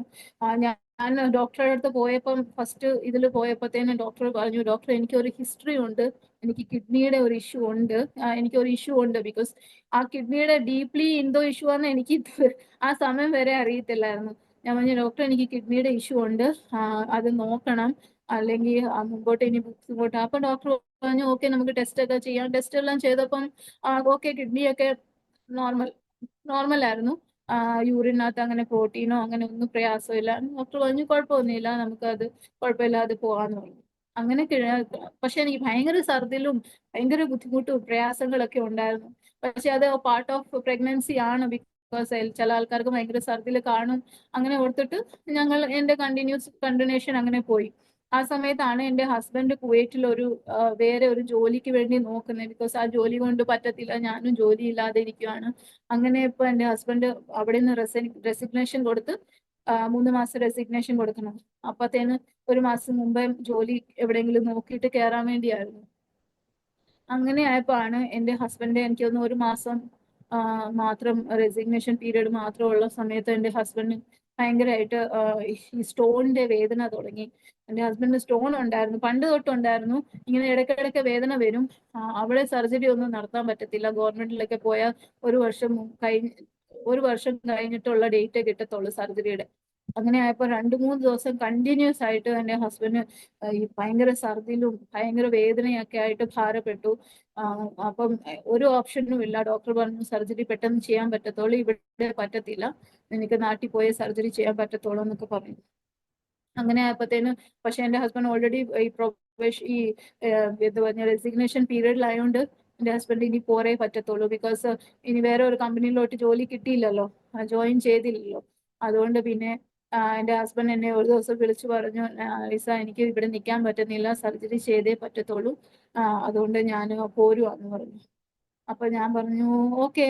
എനിക്ക് മനസ്സിലൊരു വിഷമം ഉണ്ടായിരുന്നു. ബിക്കോസ് ഞാനും ജോലി ഇല്ലാതെ ഇരിക്കുവാണ്, ഹസ്ബൻഡും ഇപ്പൊ ജോലി ഇല്ലാതെ വന്നു കഴിഞ്ഞാൽ എന്റെ ഡെലിവറിയും ഡൽഹിയിലാവുമ്പോൾ ഡെലിവറി പ്രൈവറ്റിൽ പോയാലും ഡെലിവറി എങ്ങനെ നടക്കും, എല്ലാം എക്സ്പെൻസീവ് ആണ് എന്നൊക്കെ ഓർത്തിട്ട് ഭാരം ഉണ്ടായിരുന്നു. എന്നാലും ഞാൻ പറഞ്ഞു എന്തായാലും ഞാൻ പിന്നെ പ്രാർത്ഥിച്ചു. നമുക്കൊരു വേറെ ഓപ്ഷൻ ഇല്ല. ഞാൻ പറഞ്ഞു എന്തായാലും പ്രാർത്ഥിച്ചിട്ട് പോരെന്നൊക്കെ പറഞ്ഞ് എൻ്റെ ഹസ്ബൻഡിനോട് ഞാൻ പറഞ്ഞു പോരാൻ പറഞ്ഞു. അതുവരെ എനിക്ക് തോന്നുന്നു എനിക്ക് 6 മന്ത്സ് ആയി. ഞാൻ പക്ഷെ എൻ്റെ ദേഹം മൊത്തം നീര് വെക്കാൻ തുടങ്ങി. ഞാൻ ഭയങ്കരമായിട്ട് വെയിറ്റ് കൂടി. എൻ്റെ ദേഹം കാലൊക്കെ നീര് വെക്കാൻ തുടങ്ങി. എനിക്ക് ഇടയ്ക്കിടയ്ക്ക് തലവേദന വരാൻ തുടങ്ങി. പക്ഷെ ഹോസ്പിറ്റലിൽ പോയി BP ചെക്ക് ചെയ്യുമ്പോഴത്തേനും നോർമൽ ആണ്, കുഴപ്പമൊന്നുമില്ല എന്ന് പറയും ഡോക്ടർ. ഈ നീരൊക്കെ പിന്നെ ഡോക്ടറോട് പറയുമ്പോൾ ഡോക്ടർ പറയും ഇത് പാർട്ട് ഓഫ് പ്രഗ്നൻസി ആണെന്ന് പറയും. അങ്ങനെ എൻ്റെ ഹസ്ബൻഡ് കുവൈറ്റിൽ നിന്ന് ഡൽഹി വന്നു. ഡൽഹി വന്നപ്പോഴത്തേന് എൻ്റെ ഹസ്ബൻഡിന്റെ ചേട്ടൻ കുടുംബവും ഡൽഹി തന്നെയാണ്. അപ്പം അവിടെ വന്നപ്പോഴത്തേന് ഞങ്ങൾ പിന്നെ അതിന്റെ സർജറിയുടെ ഇതിനു വേണ്ടി പോവാൻ തുടങ്ങി. ഒരു ഡോക്ടറിനെ കണ്ടു, സർജറി എല്ലാം ഫിക്സ് ചെയ്തു. അങ്ങനെ ആയപ്പോഴത്തേന് എനിക്ക് തലവേദന ഭയങ്കരമായിട്ട് കൂടാൻ തുടങ്ങി. എനിക്ക് കണ്ണുപോലും തുറക്കാൻ പറ്റത്തില്ല. ഞാൻ നടക്കുമ്പം കുറച്ചു നേരം നടന്ന് എനിക്ക് പിന്നെ എനിക്ക് മീൻസ് നടക്കുമ്പോഴത്തേനും എനിക്ക് ശ്വാസം ഭയങ്കരമായിട്ട് ബുദ്ധിമുട്ട് ആവാൻ തുടങ്ങി. ബിക്കോസ് ഓഫ് നീര് കയറിയിട്ടേ എനിക്ക് കാലൊക്കെ കഴയ്ക്കാൻ തുടങ്ങി ഭയങ്കരമായിട്ട്. ഒരു ദിവസം എൻ്റെ ഹസ്ബൻഡിന്റെ ചേട്ടന്റെ വീട്ടിൽ തന്നെയായിരുന്നു ഞാൻ. അവർ രണ്ടുപേര് ഡോക്ടറെ കാണിക്കാൻ അപ്പോയിന്റ്മെന്റ് എടുക്കാൻ പോയി. ചേട്ടത്തിയുണ്ട്, ചേട്ടി സ്കൂളിന്റെ നേഴ്സാണ്. അപ്പം ഞാൻ അവിടെ നിപ്പുണ്ടായിരുന്നു. അപ്പൊ എനിക്ക് രാവിലെ തൊട്ട് ഭയങ്കര തലവേദന. എനിക്ക് അറിയത്തില്ല, എനിക്ക് കണ്ണുപോലും തുറക്കാൻ പറ്റുന്നില്ല, എനിക്ക് ഭയങ്കര തലവേദന. ഞാൻ എന്തോ ചെയ്യണമെന്ന് എനിക്ക് ഭയങ്കരമായിട്ട് ദാഹിക്കുന്നു. അപ്പൊ തന്നെ ഞാൻ അവിടെ വീട്ടിൽ തന്നെ പോയി ഒരു നാരങ്ങ പിഴിഞ്ഞ് കുറച്ച് ഉപ്പൊക്കെ ഇട്ട് ഞാൻ കുടിച്ചപ്പോഴത്തേന് ചേച്ചി വന്നു. ചേച്ചിയും ഇവരെല്ലാവരും വന്നു. എല്ലാവരും വന്നപ്പോൾ ഞാൻ ചേച്ചിയോട് പറഞ്ഞു, ചേച്ചി എനിക്ക് തലവേദന സഹിക്കാൻ പറ്റുന്നില്ല, എന്റെ BP ഒന്ന് നോക്കണം എന്ന് പറഞ്ഞു. അങ്ങനെ ചേച്ചി എന്റെ BP നോക്കിയപ്പോഴത്തേന് എന്റെ BP 240/120 ആയിരുന്നു. അപ്പത്തേന് ചേച്ചി പറഞ്ഞു മിസ് ഇത് ഭയങ്കര BP ആണ്, പെട്ടെന്ന് നമുക്ക് ആശുപത്രി പോകാന്നൊക്കെ പറഞ്ഞ് ഞാൻ പിന്നെ അടുത്തുള്ള ഒരു ചെറിയൊരു ക്ലിനിക്കിൽ പോയി. അവരെന്റെ സ്കാൻ എല്ലാം ചെയ്തു. സ്കാനൊക്കെ കുഴപ്പമൊന്നുമില്ലായിരുന്നു. ബിപിക്ക് വേണ്ടി അവർ എനിക്ക് മെഡിസിൻ തന്നു. എനിക്ക് കുഴപ്പമൊന്നുമില്ല, ഞാൻ നടന്നു തന്നെയാണ് പോയത്. പക്ഷെ ഈ തലവേദന കാരണം എനിക്ക് ഒരു ബുദ്ധിമുട്ടുണ്ടായിരുന്നു. അങ്ങനെ ഞാൻ ഡോക്ടറുടെ അടുത്ത് പോയി. ഡോക്ടർ എനിക്ക് ഗുളിക തന്നു. ഗുളിക തന്നിട്ട് പറഞ്ഞു 3 നേരം കഴിക്കുക, ബി പി ഇടയ്ക്കിടയ്ക്ക് നോക്കുക, എന്നിട്ട് നാളെ രാവിലെ തന്നെ പോകണമെന്ന് പറഞ്ഞു. ഞാൻ ഓക്കെ എന്ന് പറഞ്ഞു. അങ്ങനെ ഞാൻ ഗുളിക കഴിച്ചു. 3 നേരം ഗുളിക കഴിച്ചിട്ടും ഈ 180 താഴെ ബി പി പോകുന്നില്ല. എനിക്ക് ഭയങ്കര പരവേശവും അങ്ങനെയൊക്കെ ഉണ്ടായിരുന്നു. പക്ഷെ ഞാൻ കുഴപ്പമൊന്നുമില്ലായിരുന്നു. പിറ്റേ ദിവസം ഞാനും ഹസ്ബൻഡും സെയിം എന്റെ ഗൈനക്കോളജിസ്റ്റിനെ കാണിക്കാൻ പോയി.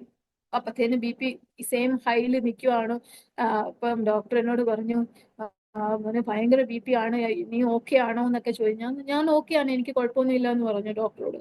ഞാൻ അന്നാണ് അത്ര ബി പി ഉള്ള സമയത്താണ് ഞാൻ ആ വെള്ളവും നാരങ്ങ വെള്ളവും ഉപ്പ് ഇട്ടൊക്കെ ഞാൻ കുടിക്കുന്നത്. ഞാൻ അറിയുന്നില്ലല്ലോ ഈ സംഭവങ്ങളെല്ലാം.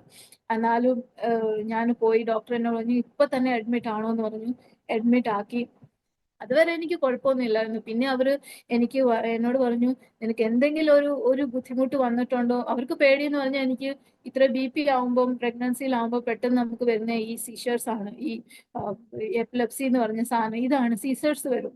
അങ്ങനെ വരും. അത് വരുമ്പോഴത്തേനെ നമുക്ക് ബി പി വരുമ്പം പ്രഗ്നൻസി ഉണ്ടെങ്കിൽ അത് വരും.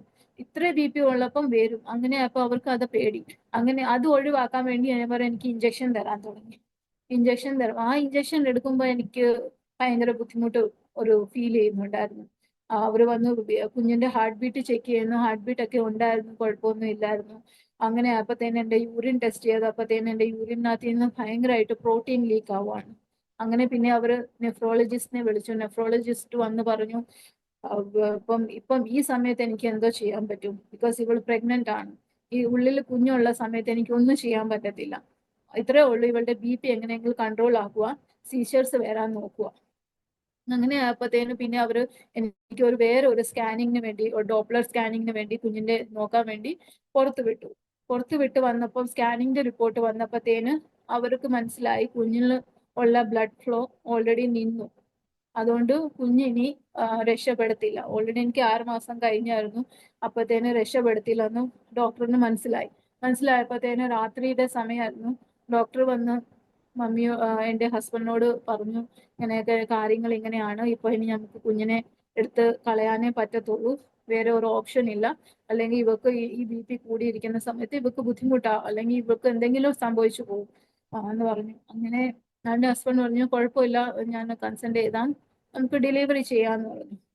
അങ്ങനെ ഞാൻ എല്ലാം എഴുതി കൊടുത്തപ്പോഴത്തേന് രാവിലെയാണ് അവർ ഫിക്സ് ചെയ്തപ്പോഴത്തേന് ഞങ്ങളുടെ ചർച്ചിലുള്ള, ഞാൻ പോകുന്ന ചർച്ചിലെ, ഡൽഹിയുടെ ചർച്ചിലുള്ള അങ്കിൾമാരുണ്ടല്ലോ, അങ്കിൾമാര് പറഞ്ഞു ഇല്ല, നമുക്ക് ഒരു സെക്കൻഡ് ഒപ്പീനിയന് വേണ്ടി പോവാം, ഇങ്ങനെ കുഞ്ഞിനെ ഇങ്ങനെ വെച്ചോണ്ടിരിക്കണ്ടല്ലോ, നമുക്ക് സെക്കൻഡ് ഒപ്പീനിയൻ പോവാം. അങ്ങനെ അവർ എനിക്ക് വേറെ ഒരു ഹോസ്പിറ്റലിലോട്ട്, വലിയൊരു ഹോസ്പിറ്റലിലോട്ട് എന്നെ കൊണ്ടുപോയി. ഈവനിങ് സമയമായിരുന്നു. അപ്പോഴും എനിക്ക് ഓർമ്മയുണ്ട്, എന്റെ പാസ്റ്റങ്ങളും ആന്റിയും ബീജാനും എന്റെ ഹസ്ബൻഡും മമ്മിയും എന്റെ പേരൻസും ഉണ്ടായിരുന്നു. അങ്ങനെ അവരെന്നെ ഈ ലേബർ റൂമിന്റെ അവിടെ കയറ്റി. എനിക്ക് ആദ്യം അവരുടെ ഫസ്റ്റ് ടാർഗറ്റ് എന്റെ ബി പി കുറയ്ക്കാനുള്ള. ബി പി കുറഞ്ഞില്ലെങ്കിൽ എനിക്ക് ഏത് സമയത്ത് എന്തെങ്കിലും സംഭവിക്കും, അല്ലെങ്കിൽ സ്ട്രോക്ക് വരും, എന്ത് വേണമെങ്കിലും എനിക്ക് സംഭവിക്കും. അങ്ങനെയെങ്കിലും ബി പി, അവരിപ്പോ എന്റെ കുഞ്ഞിനെ അവരാവുന്നില്ല. അവരുടെ മെയിൻ ടാർഗറ്റ് എന്റെ ബി പി കൺട്രോൾ ചെയ്ത് എന്നെ എങ്ങനെയെങ്കിലും ഇതിനകത്ത് നിന്ന് ആക്കുന്നത്. അവിടുത്തെ ഡോക്ടേഴ്സ് എല്ലാം കാര്യങ്ങൾ എന്റെ ഹസ്ബൻഡിനോട് ഡിസ്കസ് ചെയ്യണം. ബിക്കോസ് ഞാൻ ഒരു നേഴ്സ് ആയതുകൊണ്ട് അവർക്ക് ഭയങ്കര കൺസേൺ ആയിരുന്നു. അപ്പൊ എന്റെ ഹസ്ബൻഡിനോട് എപ്പോഴും പറയായിരുന്നു, എങ്ങനെയെങ്കിലും ഇവളുടെ ലൈഫ് ഞങ്ങൾക്ക് സേവ് ചെയ്യണം. ബിക്കോസ് നമുക്ക് കാണുന്ന പോലെയല്ല, മേ ബി നീ നടന്നൊക്കെയാണ് വരുന്നത്, പക്ഷെ ഷീസ് ക്രിട്ടിക്കൽ. ബിക്കോസ് ഇവർക്ക് ഏത് നിമിഷം വേണമെങ്കിലും സീഷേഴ്സ് വരാം, ഇവർക്ക് എപ്പോ വേണമെങ്കിലും സ്ട്രോക്ക് വരാം. അത് അവോയ്ഡ് ചെയ്യാൻ വേണ്ടിയാണ് ഞങ്ങൾ നോക്കുന്നത്. അങ്ങനെ അവരെ എന്നെ കൊണ്ടുപോയി. ഞാൻ ഹാപ്പി ആയിട്ടാണ് അവിടെ പോയത്. കഴിയുമ്പോഴത്തേന് അവരെനിക്ക് ഒരു ഇഞ്ചക്ഷൻ തന്നു. ഇഞ്ചക്ഷൻ തന്നപ്പോഴത്തേന് എനിക്ക് അറിയത്തില്ല എനിക്ക് അന്ന് എന്തോ സംഭവിച്ചത്. ഞാൻ അന്ന് വിചാരിച്ചു, ദൈവമേ ഞാൻ എന്തിനാ ഇവിടെ വന്നേന്ന്. ബിക്കോസ് എന്റെ ഉള്ളിലോട്ട് ഒരു തീ കയറിയ പോലെ, എനിക്ക് ശ്വാസം എടുക്കാൻ പറ്റുന്നില്ല, എനിക്ക് ഭയങ്കര ബുദ്ധിമുട്ട്, പ്രയാസം, എനിക്ക് ഒട്ടും ശ്വാസം എടുക്കാൻ പറ്റുന്നില്ല. അപ്പത്തേനും അവരെന്നെ പെട്ടെന്ന് വേറെ ഒരു റൂമിലോട്ട് ഷിഫ്റ്റ് ചെയ്ത് മോണിറ്റർ എല്ലാം കണക്ട് ചെയ്ത് ഓക്സിജൻ ഒക്കെ വെച്ചു. അന്ന് എന്റെ ദൈവത്തെ ഞാൻ വിളിക്കാൻ തോന്നി, ദൈവം എന്തിനാ എന്നെ ഇവിടെ അയച്ചത്, ഞാൻ ഇതുവരെ എനിക്ക് ഒരു കുഴപ്പമില്ലായിരുന്നല്ലോ, എന്തിനാ എനിക്ക് ഇങ്ങനെ സംഭവിച്ചെന്ന് ഞാൻ കരയാൻ തുടങ്ങി. അപ്പത്തേനും അവരെന്റെ മമ്മീനെ വിളിച്ചു. മമ്മിയെ വിളിച്ചപ്പോഴത്തേന് മമ്മി വന്ന് പറഞ്ഞു കുഴപ്പമില്ല മോനെ. മമ്മി പിന്നെ എന്റെ കയ്യിൽ മമ്മിയെ നോക്കി ഭയങ്കരമായിട്ട് കരയാൻ തുടങ്ങി. മമ്മി എന്തിനാ എന്നെ ഇവിടെ കൊണ്ടുവന്ന്, ഇവരെന്നെ എന്തോ ചെയ്തു എന്ന് പറഞ്ഞു. അപ്പത്തേന് മമ്മി പിന്നെ എന്റെ തലയെ കൈ വെച്ച് പ്രാർത്ഥിച്ചു. പ്രാർത്ഥിച്ചപ്പോ ആ പ്രാർത്ഥന കിട്ടിയത് ഞാൻ ഒന്ന് നോർമൽ ആയത്. അപ്പത്തേനും അവിടെ ആ ബെഡേ കിടക്കുമ്പോ എന്റെ പ്രാർത്ഥന ഇത് മാത്രമേ ഉള്ളൂ. ദൈവത്തോട് പ്രാർത്ഥനയേ ഉള്ളൂ, ദൈവമേ ഞാൻ എങ്ങനെയാ വന്നത് അതുപോലെ തന്നെ, മീൻസ് ഞാൻ നടന്നാ വന്നത്, അതുപോലെ തന്നെ എന്നെ തിരിച്ചയക്കണമേ. ഞാൻ ഇവിടെ ഒരു കിടപ്പാവാൻ എന്റെ ദൈവം എന്നെ അനുവദിക്കല്ലേ എന്ന് പറഞ്ഞ് ഞാൻ പ്രാർത്ഥിക്കുവായിരുന്നു. പിന്നെ കുഞ്ഞിനെ ഓർത്ത് ഞാൻ പ്രാർത്ഥിക്കും, ദൈവം എനിക്ക് നൽകിയ കുഞ്ഞല്ലേ, അതിനൊന്നും പറ്റല്ലേ എന്ന് പറഞ്ഞു. അങ്ങനെ പിന്നെ എന്റെ BP ഇച്ചിരി കൺട്രോൾ ആയപ്പോഴത്തേനും അവരെന്നെ സ്കാനിങ്ങിന് വിട്ടു. സ്കാനിങ്ങിന് ഞാൻ വിട്ടു. ഞാൻ സ്കാനിങ്ങിന് പോയി. ഡോക്ടർ കുറച്ച് സ്റ്റാർട്ട് ചെയ്തപ്പോഴത്തേനും പറഞ്ഞു ഹാർട്ട് ബീറ്റ് ഒക്കെ ഉണ്ട്, കുഴപ്പമില്ല എന്നൊക്കെ പറഞ്ഞു. അവർക്കൊരു എമർജൻസി കേസ് വന്നു. എമർജൻസി കേസ് വന്നപ്പോഴത്തേനും അവർ പറഞ്ഞു ഒരു 5 മിനിറ്റ് പുറത്തിരിക്കാവും, നമുക്ക് ഇത് കഴിഞ്ഞിട്ട് നോക്കാൻ പറഞ്ഞു. അങ്ങനെ ഞങ്ങള്, ബിക്കോസ് എന്റെ കണ്ടീഷൻ ചിലപ്പോൾ ഞാൻ അറിയുന്നില്ല, പക്ഷെ അവർ ഡിസ്കസ് ചെയ്യുന്ന എന്റെ ഹസ്ബൻഡിനോടും എന്റെ പേരൻസിനോടും അങ്കിൾ ആന്റിയോടായിരിക്കും. അപ്പൊ ഞാൻ പുറത്ത് വന്നപ്പോഴത്തേന് പാസ്റ്റങ്ങളും ആന്റി എന്റെ അടുത്ത് വന്ന് പറഞ്ഞു മോനെ പോട്ടെ, ചിലപ്പം നമുക്ക് കുഞ്ഞ് നമുക്കുള്ള അല്ലായിരിക്കും, ദൈവം നമുക്ക് വേറെ തരും, അങ്ങനെയൊക്കെ പറഞ്ഞ് എന്നെ ഒത്തിരി ആശ്വസിപ്പിക്കാൻ തുടങ്ങി. അപ്പോഴും ഞാൻ വിചാരിക്കാം ഞാൻ ഇപ്പോഴും എന്റെ ഉള്ളിൽ നിന്ന് കേട്ടോണ്ട് വന്നതല്ലേ എന്റെ കുഞ്ഞിന് ജീവനുണ്ടെന്ന്. പിന്നെ എങ്ങനെ ഇങ്ങനെയൊക്കെ സംഭവിക്കുന്നതെന്ന് പറഞ്ഞ്, എങ്ങനെ ഇവരും ഇങ്ങനെ പറയുന്നതെന്നൊക്കെ പറഞ്ഞ് ഞാൻ ഒന്നും മിണ്ടുന്നില്ല. ഞാൻ അപ്പത്തേന് പാസ്റ്റങ്ങൾ എന്റെ കൈ, നമുക്ക് പ്രാർത്ഥിക്കാൻ മോനെ എല്ലാം ശരിയാവുമെന്ന് പറഞ്ഞ് എന്റെ തലയെ കൈ വെച്ച് പ്രാർത്ഥിച്ചു കഴിഞ്ഞപ്പോഴത്തേനും പിന്നെ ഡോക്ടർ എന്നെ വിളിച്ചപ്പോ സ്കാനിങ്ങിന് കയറ്റിയപ്പോഴത്തേന് അവർ സ്കാൻ ചെയ്തപ്പോഴത്തേന് കുഞ്ഞിന്റെ ഹാർട്ട് ബീറ്റ് നിന്നു. അപ്പത്തേനും അവർ പറഞ്ഞു അയ്യോ ഇപ്പം പുറത്തു പോയപ്പോ ഹാർട്ട് ബീറ്റ് ഉണ്ടായിരുന്നുള്ളൂ, ഇപ്പം എന്തോ സംഭവിച്ചു പെട്ടെന്ന്.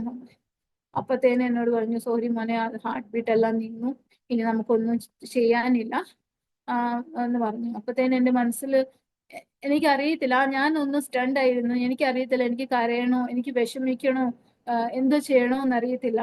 പക്ഷെ എനിക്ക് ഇത്ര കാര്യം മനസ്സിലായി, എനിക്കുള്ള ഇല്ലായിരുന്നു, അതുകൊണ്ടായിരിക്കും പ്രാർത്ഥിച്ചപ്പോ. ബിക്കോസ് എന്റെ മനസ്സിൽ പിന്നെ ഒരു പ്രതീക്ഷ ഈ ഹാർട്ട് ബീറ്റ് ഉണ്ട് കേട്ടപ്പോ ഉണ്ടായിരുന്നു. പക്ഷെ ആ പാസ്റ്റങ്ങൾ അത് പ്രാർത്ഥിച്ചപ്പോഴത്തേനും അത് ദൈവം നിർത്തി.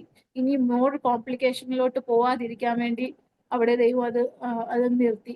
അപ്പത്തേനും ഞാന് എന്റെ സത്യം ഞാൻ പറഞ്ഞ, എനിക്ക് ആ പ്രഗ്നൻസിയിലുള്ള ജേർണിയിൽ എനിക്ക് ഒരു ഇമോഷൻസും ഇല്ലായിരുന്നു. എനിക്ക് ഈവൻ ഞാൻ കരഞ്ഞിട്ട് പോലില്ല. ഞാൻ അതുപോലെ സ്റ്റൺ ആയിരുന്നു. എനിക്ക് എന്തോ ചെയ്യണമെന്ന് എനിക്കൊന്നും അറിയത്തില്ല. ബിക്കോസ് ഓഫ് മെഡിസിനും ഉണ്ടായിരുന്നു, പിന്നെ എന്റെ ലൈഫിൽ എന്തോ നടക്കുന്നു എനിക്ക് ഒന്നും അറിയത്തില്ല. അങ്ങനെ പോയി. അപ്പത്തേന് ഡോക്ടർ പറഞ്ഞു സിസേറിയൻ ചെയ്യണം, ബിക്കോസ് ഇവക്ക് BP കൂടുതലായതുകൊണ്ട് എനിക്കറിയത്തില്ല എത്രത്തോളം ഇവക്ക് സ്ട്രെയിൻ കൊടുക്കാൻ നമുക്ക് പറ്റത്തില്ല. സ്ട്രെയിൻ കൊടുത്തു കഴിഞ്ഞാൽ ചിലപ്പോൾ BP കൂടിയാൽ പിന്നെ എന്തെങ്കിലും സംഭവിച്ചാൽ സിസേറിയൻ ചെയ്യാം. അപ്പത്തേന് പിന്നെ വേറെ ഒരു ലേഡി ഡോക്ടർ വന്നിട്ട് പറഞ്ഞു ഇവള് കൊച്ചാ, മീൻസ് 24 തോന്നുന്നു ഞാൻ പ്രഗ്നന്റ് ആയത്. കുഞ്ഞാണ്, മീൻസ് അവൾക്ക് അത്ര പ്രായമായിട്ടില്ല. Let's try for normal delivery, നമ്മൾ ട്രൈ ചെയ്യാം. BP എന്തായാലും നമുക്ക് ട്രൈ ചെയ്യാം, ഹോപ്പ് ചെയ്യാം ഇവക്കൊന്നും സംഭവിക്കത്തില്ല എന്ന് പറഞ്ഞു. എന്തായാലും കുറച്ച് BP കൺട്രോൾ ആയല്ലോ, അതിനു മുമ്പ് നമ്മൾ കാർഡിയാക്കുള്ള, മീൻസ് ഹാർട്ടിന്റെ ഉള്ള എല്ലാം കാര്യങ്ങൾ ക്ലിയർ ചെയ്യാം. ഹാർട്ടിന് ഒരു പ്രശ്നമൊന്നും ഇല്ലല്ലോ BP കൂടിയിട്ട്. ബിക്കോസ് നമ്മൾ പുഷ് ചെയ്യുമ്പോൾ നമ്മൾ കുറെ ഹാർട്ട് ബീറ്റ് ഒക്കെ കൂടത്തില്ലേ, അങ്ങനെ അതൊക്കെ ചെയ്ത് അതെല്ലാം ക്ലിയർ ആയിരുന്നു. അപ്പത്തേനും ഡോക്ടർ പറഞ്ഞു, എന്റെ ഹസ്ബൻഡ് പറഞ്ഞു നമ്മൾ നോർമൽ ട്രൈ ചെയ്ത് നോക്കാം, അല്ല പ്രൈവറ്റ് ഹോസ്പിറ്റലാ, നോർമൽ ആയാലും ഇത് സിസേറിയൻ ആകുമ്പോൾ ഒത്തിരി കാശ് കൊടുക്കണം. അങ്ങനെ അപ്പത്തേനും ഡോക്ടർ പറഞ്ഞു നോർമൽ ട്രൈ ചെയ്യാന്ന് പറഞ്ഞു. അങ്ങനെ ബിക്കോസ് ഇപ്പൊ കുഞ്ഞ് ഓൾറെഡി മരിച്ചോണ്ട് എനിക്ക് പെയിൻ വരത്തില്ല, പെയിൻ വരാത്തോണ്ട് എനിക്ക് പുഷ് ചെയ്യാൻ പറ്റത്തില്ല. അങ്ങനെ ആയപ്പോഴത്തേനും ഡോക്ടർ പറഞ്ഞു നമ്മൾ പെയിൻ വരാൻ വേണ്ടിയുള്ള മെഡിസിൻ നമ്മൾ കൊടുക്കാം. രാവിലെ വന്ന് ഡോക്ടർ മരുന്ന് വെച്ചിട്ട് പോയി വൈകുന്നേരം ആയപ്പോ എന്നോട് ചോദിച്ചു മോനെ എന്തെങ്കിലും പെയിൻ വന്നോന്ന് ചോദിച്ചു. അപ്പൊ ഞാൻ പറഞ്ഞു ഡോക്ടർ ഇല്ല, എനിക്ക് പെയിൻ ഒന്നും വന്നിട്ടില്ല എന്ന് പറഞ്ഞു. അപ്പത്തേന് ഡോക്ടർ പറഞ്ഞു അപ്പം ഭയങ്കര പാടാണല്ലോ, നമുക്ക് ഒരു കാര്യം ചെയ്യാം, ഇപ്പം ഒരു മെഡിസിൻ ഇപ്പം വരാം. ഒരു 6:30 ആയപ്പോഴത്തേനും ഡോക്ടർ പറഞ്ഞു ഇപ്പോഴും ഒരു മെഡിസിൻ വെക്കാം, ഇൻ കേസ് പിന്നെയും പെയിൻ വന്നില്ലെങ്കിൽ രാവിലെ നമുക്ക് സിസേറിയൻ ചെയ്തേ പറ്റത്തുള്ളൂ, ഞങ്ങൾക്ക് വേറെ ഓപ്ഷൻ ഇല്ല എന്ന് പറഞ്ഞു. അപ്പത്തേനും ഞാൻ പറഞ്ഞു ഓക്കെ ഡോക്ടർ എന്ന് പറഞ്ഞു. ഞാൻ പറഞ്ഞില്ലേ ആ സമയത്ത് എനിക്ക് ഒരു ഇമോഷൻ ഇല്ല. വാട്ട് എവർ അവരെന്തോ പറയുന്നു ഞാൻ കേൾക്കുന്നു, അത്രേ ഉള്ളൂ എനിക്ക്. ഓക്കെ എന്ന് പറഞ്ഞു. ഞാൻ പറഞ്ഞു അപ്പത്തേനും അവർ മെഡിസിൻ വെച്ചു. മെഡിസിൻ വെച്ചപ്പോഴത്തേനും എനിക്ക് തോന്നുന്നു 9 o'clock ആയപ്പോഴത്തേനും എനിക്ക് പെയിൻ തുടങ്ങി എന്ന് പറഞ്ഞാൽ ഭയങ്കര. ആ ഹോസ്പിറ്റൽ എന്ന് പറഞ്ഞാൽ എന്നെ, ബിക്കോസ് എന്റെ BP കൂടിയാണ്, മോണിറ്റേഴ്സ് ഒക്കെ ഉണ്ടായതുകൊണ്ട് എനിക്കൊരു പ്രീ എക്ലാംഷ്യ ഒരു റൂമിലായിരുന്നു അവർ ഇട്ടേക്കുന്നത്. അവിടെ ഒരു മനുഷ്യനും ഇല്ല. എന്റെ ഹസ്ബൻഡ് വരാൻ പറ്റില്ല, മമ്മിക്ക് വരാൻ പറ്റത്തില്ല, ആർക്കും വരാൻ പറ്റത്തില്ല. നഴ്സുമാരും ഇടയ്ക്കിടയ്ക്ക് വന്ന് നോക്കിയിട്ട് പോകും. അങ്ങനെ എനിക്ക് പെയിൻ സ്റ്റാർട്ട് ആയപ്പോഴത്തേനും ഞാൻ ഭയങ്കരമായിട്ട് വെപ്രാളം കർത്താവിനെ വിളിക്കുക. എന്റെ കയ്യിൽ എനിക്ക് എപ്പോഴും ഓർമ്മയുണ്ട്, ഒരു കുഞ്ഞു ബൈബിൾ എപ്പോഴും എന്റെ സൈഡിൽ ഉണ്ടായിരുന്നു. ആ ബൈബിൾ പിടിച്ചുകൊണ്ട് ഞാൻ കരയാൻ തുടങ്ങി. ദൈവമേ എനിക്ക് സഹിക്കാൻ പറ്റുന്നില്ല, എനിക്ക് ഈ വേദന സഹിക്കാൻ പറ്റുന്നില്ല എന്നൊക്കെ പറഞ്ഞ് അങ്ങനെ ആയപ്പോഴത്തേന് പിന്നെ ഡോക്ടർ എല്ലാം വന്ന് എങ്ങനെയോ ഭയങ്കര പാടായിരുന്നു. ബിക്കോസ് അവരെന്നെ ഡെലിവറി ബെഡിലോട്ട് കിടത്തി. എനിക്ക് നടു ഭയങ്കരമായിട്ട് വേദനിക്കാൻ തുടങ്ങി. കുഞ്ഞ് തിരിഞ്ഞത് എനിക്ക് തോന്നുന്നു കുഞ്ഞിന്റെ ബട്ടക്സ് ആണ്. ആദ്യം തലയല്ല വരുന്നത്, തലയല്ല, കുഞ്ഞ് തിരിഞ്ഞു പോയതുകൊണ്ട് അവർക്ക് എടുക്കാൻ ഭയങ്കര ബുദ്ധിമുട്ട്. കുഞ്ഞിന്റെ ആക്ടിവിറ്റി ഇല്ല. കുഞ്ഞു സാധാരണ മീൻസ് ജീവനുള്ള കുഞ്ഞാണെങ്കിൽ കുഞ്ഞും ട്രൈ ചെയ്യും പുറത്തോട്ട് വരാൻ. ഇത് ഒന്നും പറ്റുന്നില്ല. ആദ്യത്തെ ഒരു ഡോക്ടർ വന്നു, അവർക്ക് പറ്റിയില്ല. രണ്ടാമത്തെ ഡോക്ടർ വന്നു, അവർക്ക് പറ്റിയില്ല. അപ്പൊ തന്നെ ഞാൻ പറഞ്ഞു ദൈവമേ ഇനി ഞാൻ എന്തോ ചെയ്യും? കുഞ്ഞ് പകുതി വന്ന് ഇങ്ങനെ നിൽക്കുമ്പോൾ ഞാൻ എന്തോ ചെയ്യും? എനിക്ക് സഹിക്കാൻ പറ്റുന്നില്ല, വേദന സഹിക്കാൻ പറ്റില്ല. ദൈവമേ എന്തെങ്കിലും ചെയ്യണേന്ന് പറഞ്ഞിട്ട് പിന്നെ വേറെ ഒരു ഡോക്ടർ വന്നു. ആ ഡോക്ടർ വന്നിട്ട് എങ്ങനെയോ കുഞ്ഞിനെ എടുത്തു കഴിഞ്ഞപ്പോഴത്തേന് ഇവൻ എന്നെ കുഞ്ഞിനെ കാണിച്ചിട്ട് പോലില്ല. ഇത്രയും മാത്രം പോലെ ആങ്കുഞ്ഞായിരുന്നെന്ന് മാത്രം എന്നോട് പറഞ്ഞു. എന്നെ കുഞ്ഞിനെ കാണിച്ചു പോലില്ല. അവർ കാണിച്ച എന്റെ മമ്മീനെ മാത്രം. എനിക്ക് രാത്രി ആയതുകൊണ്ട് എന്റെ ഹസ്ബൻഡും അവിടെ ഇല്ലായിരുന്നു, അവിടെ അലൗഡ് അല്ലായിരുന്നു ഈ മെയിൽസിന് നിൽക്കാൻ. അങ്ങനെ അപ്പൊ എന്റെ മമ്മി മാത്രമേ ഉള്ളായിരുന്നു. മമ്മി മാത്രം ആ കുഞ്ഞിനെ കണ്ടിട്ടുള്ളൂ. അത് കഴിഞ്ഞിട്ട് അവര് ആ കുഞ്ഞിനെ എടുത്തോണ്ട് പോയി. അങ്ങനെ എന്റെ ഡെലിവറി എല്ലാം കഴിഞ്ഞു. ഡെലിവറിയുടെ കോംപ്ലിക്കേഷൻസും ബ്ലീഡിങ്ങും അതെല്ലാം വേദനകളെല്ലാം കഴിഞ്ഞു ഒന്ന് ഒതുങ്ങി വന്ന് എന്നെ വാർഡിലോട്ട് ഷിഫ്റ്റ് ചെയ്തപ്പോഴത്തേന് അപ്പോഴാണ് എനിക്ക് പിന്നെ കിഡ്നിയുടെ ഡോക്ടറിലോട്ട് റെഫർ ചെയ്യുന്നത്. അന്ന് പ്രഗ്നൻസി സമയത്ത് എന്റെ കിഡ്നിയുടെ ക്രിയാറ്റിൻ ഒക്കെ കൂടിയായിരുന്നു. 3.4 സംതിങ് ഒക്കെ ആയായിരുന്നു. യൂറിനൊക്കെ ഭയങ്കരമായിട്ട് പ്രോട്ടീൻ ഒക്കെ പോയായിരുന്നു. പക്ഷെ ഡെലിവറി കഴിഞ്ഞപ്പം അത് കുറച്ച് കുറഞ്ഞു. നോർമൽ ആയില്ല, പക്ഷെ അത് കുറഞ്ഞു. കുഞ്ഞ് പുറത്ത് വന്നപ്പോഴത്തേന് ആ കിഡ്നിക്ക് ഒരു ഭാരം കുറഞ്ഞ പോലെ അങ്ങനെ ആയി. അങ്ങനെ ആയപ്പോഴത്തേന് പിന്നെ എന്നെ നെഫ്രോളജിസ്റ്റിലോട്ട് റെഫർ ചെയ്തു. പിന്നെ ഡോക്ടർ എനിക്ക് ബയോപ്സി ചെയ്തു. പിന്നെ എനിക്ക് റിപ്പീറ്റ് ബയോപ്സി ചെയ്തു. ബയോപ്സി ചെയ്തപ്പോൾ സെയിം രോഗമായിരുന്നു. അന്നാണ് ഞാൻ അറിയുന്നത് എൻ്റെ ഞാൻ ബിക്കോസ് നമ്മുടെ പഴയ റിപ്പോർട്ട്സ് ഒക്കെ ചോദിക്കുമല്ലോ. റിപ്പോർട്ട്സ് ഒക്കെ ചോദിച്ചപ്പോഴത്തേന് അതെല്ലാം ഒന്ന് നോക്കിയപ്പോഴത്തേന് ബയോപ്സിയുടെ റിപ്പോർട്ടൊക്കെ നോക്കിയപ്പോഴത്തേന് അന്നാണ് ഡോക്ടർ എന്നോട് പറഞ്ഞത് 2007 ഞാൻ 3rd ഇയർ ആയിരുന്നു ഞാൻ. അന്നേ നിന്റെ 70% കിഡ്നി ഡാമേജ് ആയിരുന്നു. അത് കാരണമാണ് ഇപ്പം ഈ പ്രഗ്നൻസി കാരണമാണ് ഇത് ഇച്ചിരി കൂടെ എഗ്രിവേറ്റ് ആയത്, ഇച്ചിരി കൂടെ കൂടിയതെന്ന് പറഞ്ഞു. അങ്ങനെ അന്നാണ് ഞാൻ സത്യമായിട്ട് അറിയുന്നത് എനിക്ക് ഇത്രയൊക്കെ ബുദ്ധിമുട്ടുണ്ടോ. എനിക്ക് അങ്ങനെയായിരുന്നെങ്കിൽ ചിലപ്പോൾ ഞാൻ കല്യാണം കഴിക്കത്തില്ലായിരുന്നു. അല്ലെങ്കിൽ എനിക്ക് അങ്ങനെ ഒരു ഇത് വരത്തില്ലായിരുന്നു. ബിക്കോസ് ഞാൻ എന്റെ കാരണം എന്റെ ഒരാളുടെ ജീവിതമല്ല ഇതാവുന്നേ. പക്ഷെ അതെല്ലാം എനിക്ക് തോന്നുന്നു ദൈവത്തിന്റെ പ്ലാൻ ആയിരുന്നു. നമ്മൾ അറിഞ്ഞിട്ടല്ല നമ്മുടെ ജീവിതത്തിലോട്ട് ഒരാളിനെ ദൈവം അയക്കുന്നത്. അങ്ങനെ എന്റെ ഡോക്ടർ പിന്നെ എന്റെ ഹസ്ബൻഡിനോട് പിന്നെ ഞങ്ങൾ ഫോളോ അപ്പിന് പോയപ്പോഴത്തേനും പറഞ്ഞു ഇനി ഒരിക്കലും ഇവള് പ്രഗ്നന്റ് ആവാൻ പാടില്ല. ഇനി അവള് പ്രഗ്നന്റ് ആയാൽ ചിലപ്പം ഇപ്പം അവള് സത്യം പറഞ്ഞാൽ അവള് കിട്ടത്തില്ലായിരുന്നു. പക്ഷെ എന്തോ ദൈവഭാഗ്യത്തോടെ അവള് കിട്ടി. അല്ലെങ്കിൽ ഇവള് സർവൈവ് ചെയ്യത്തില്ലായിരുന്നു. ബിക്കോസ് അവളുടെ കേസ് എന്ന് പറഞ്ഞാൽ ഭയങ്കര കോംപ്ലിക്കേറ്റഡ് ആയിരുന്നു. ബിക്കോസ് 6 months ആയിരുന്നു. 6 months ആയപ്പോഴത്തേന് ഇത്രയും BP കൂടി. ഒരിക്കലും അവള് സർവൈവ് ചെയ്യത്തില്ലായിരുന്നു. പക്ഷെ ഇത്രത്തോളം ഇവള് വന്ന് സർവൈവ് ചെയ്ത് കണ്ടപ്പോഴത്തേന് എനിക്ക് ഒരു സന്തോഷമുണ്ട്. അങ്ങനെ എന്റെ ഹസ്ബൻഡിനോട് ക്ലിയർ കട്ട് ഡോക്ടർ പറഞ്ഞു ഇനി ഇവക്ക് ഒരു പ്രഗ്നൻസി പാടില്ല, ഇനി അവള് പ്രഗ്നന്റ് ആവാൻ പാടില്ല.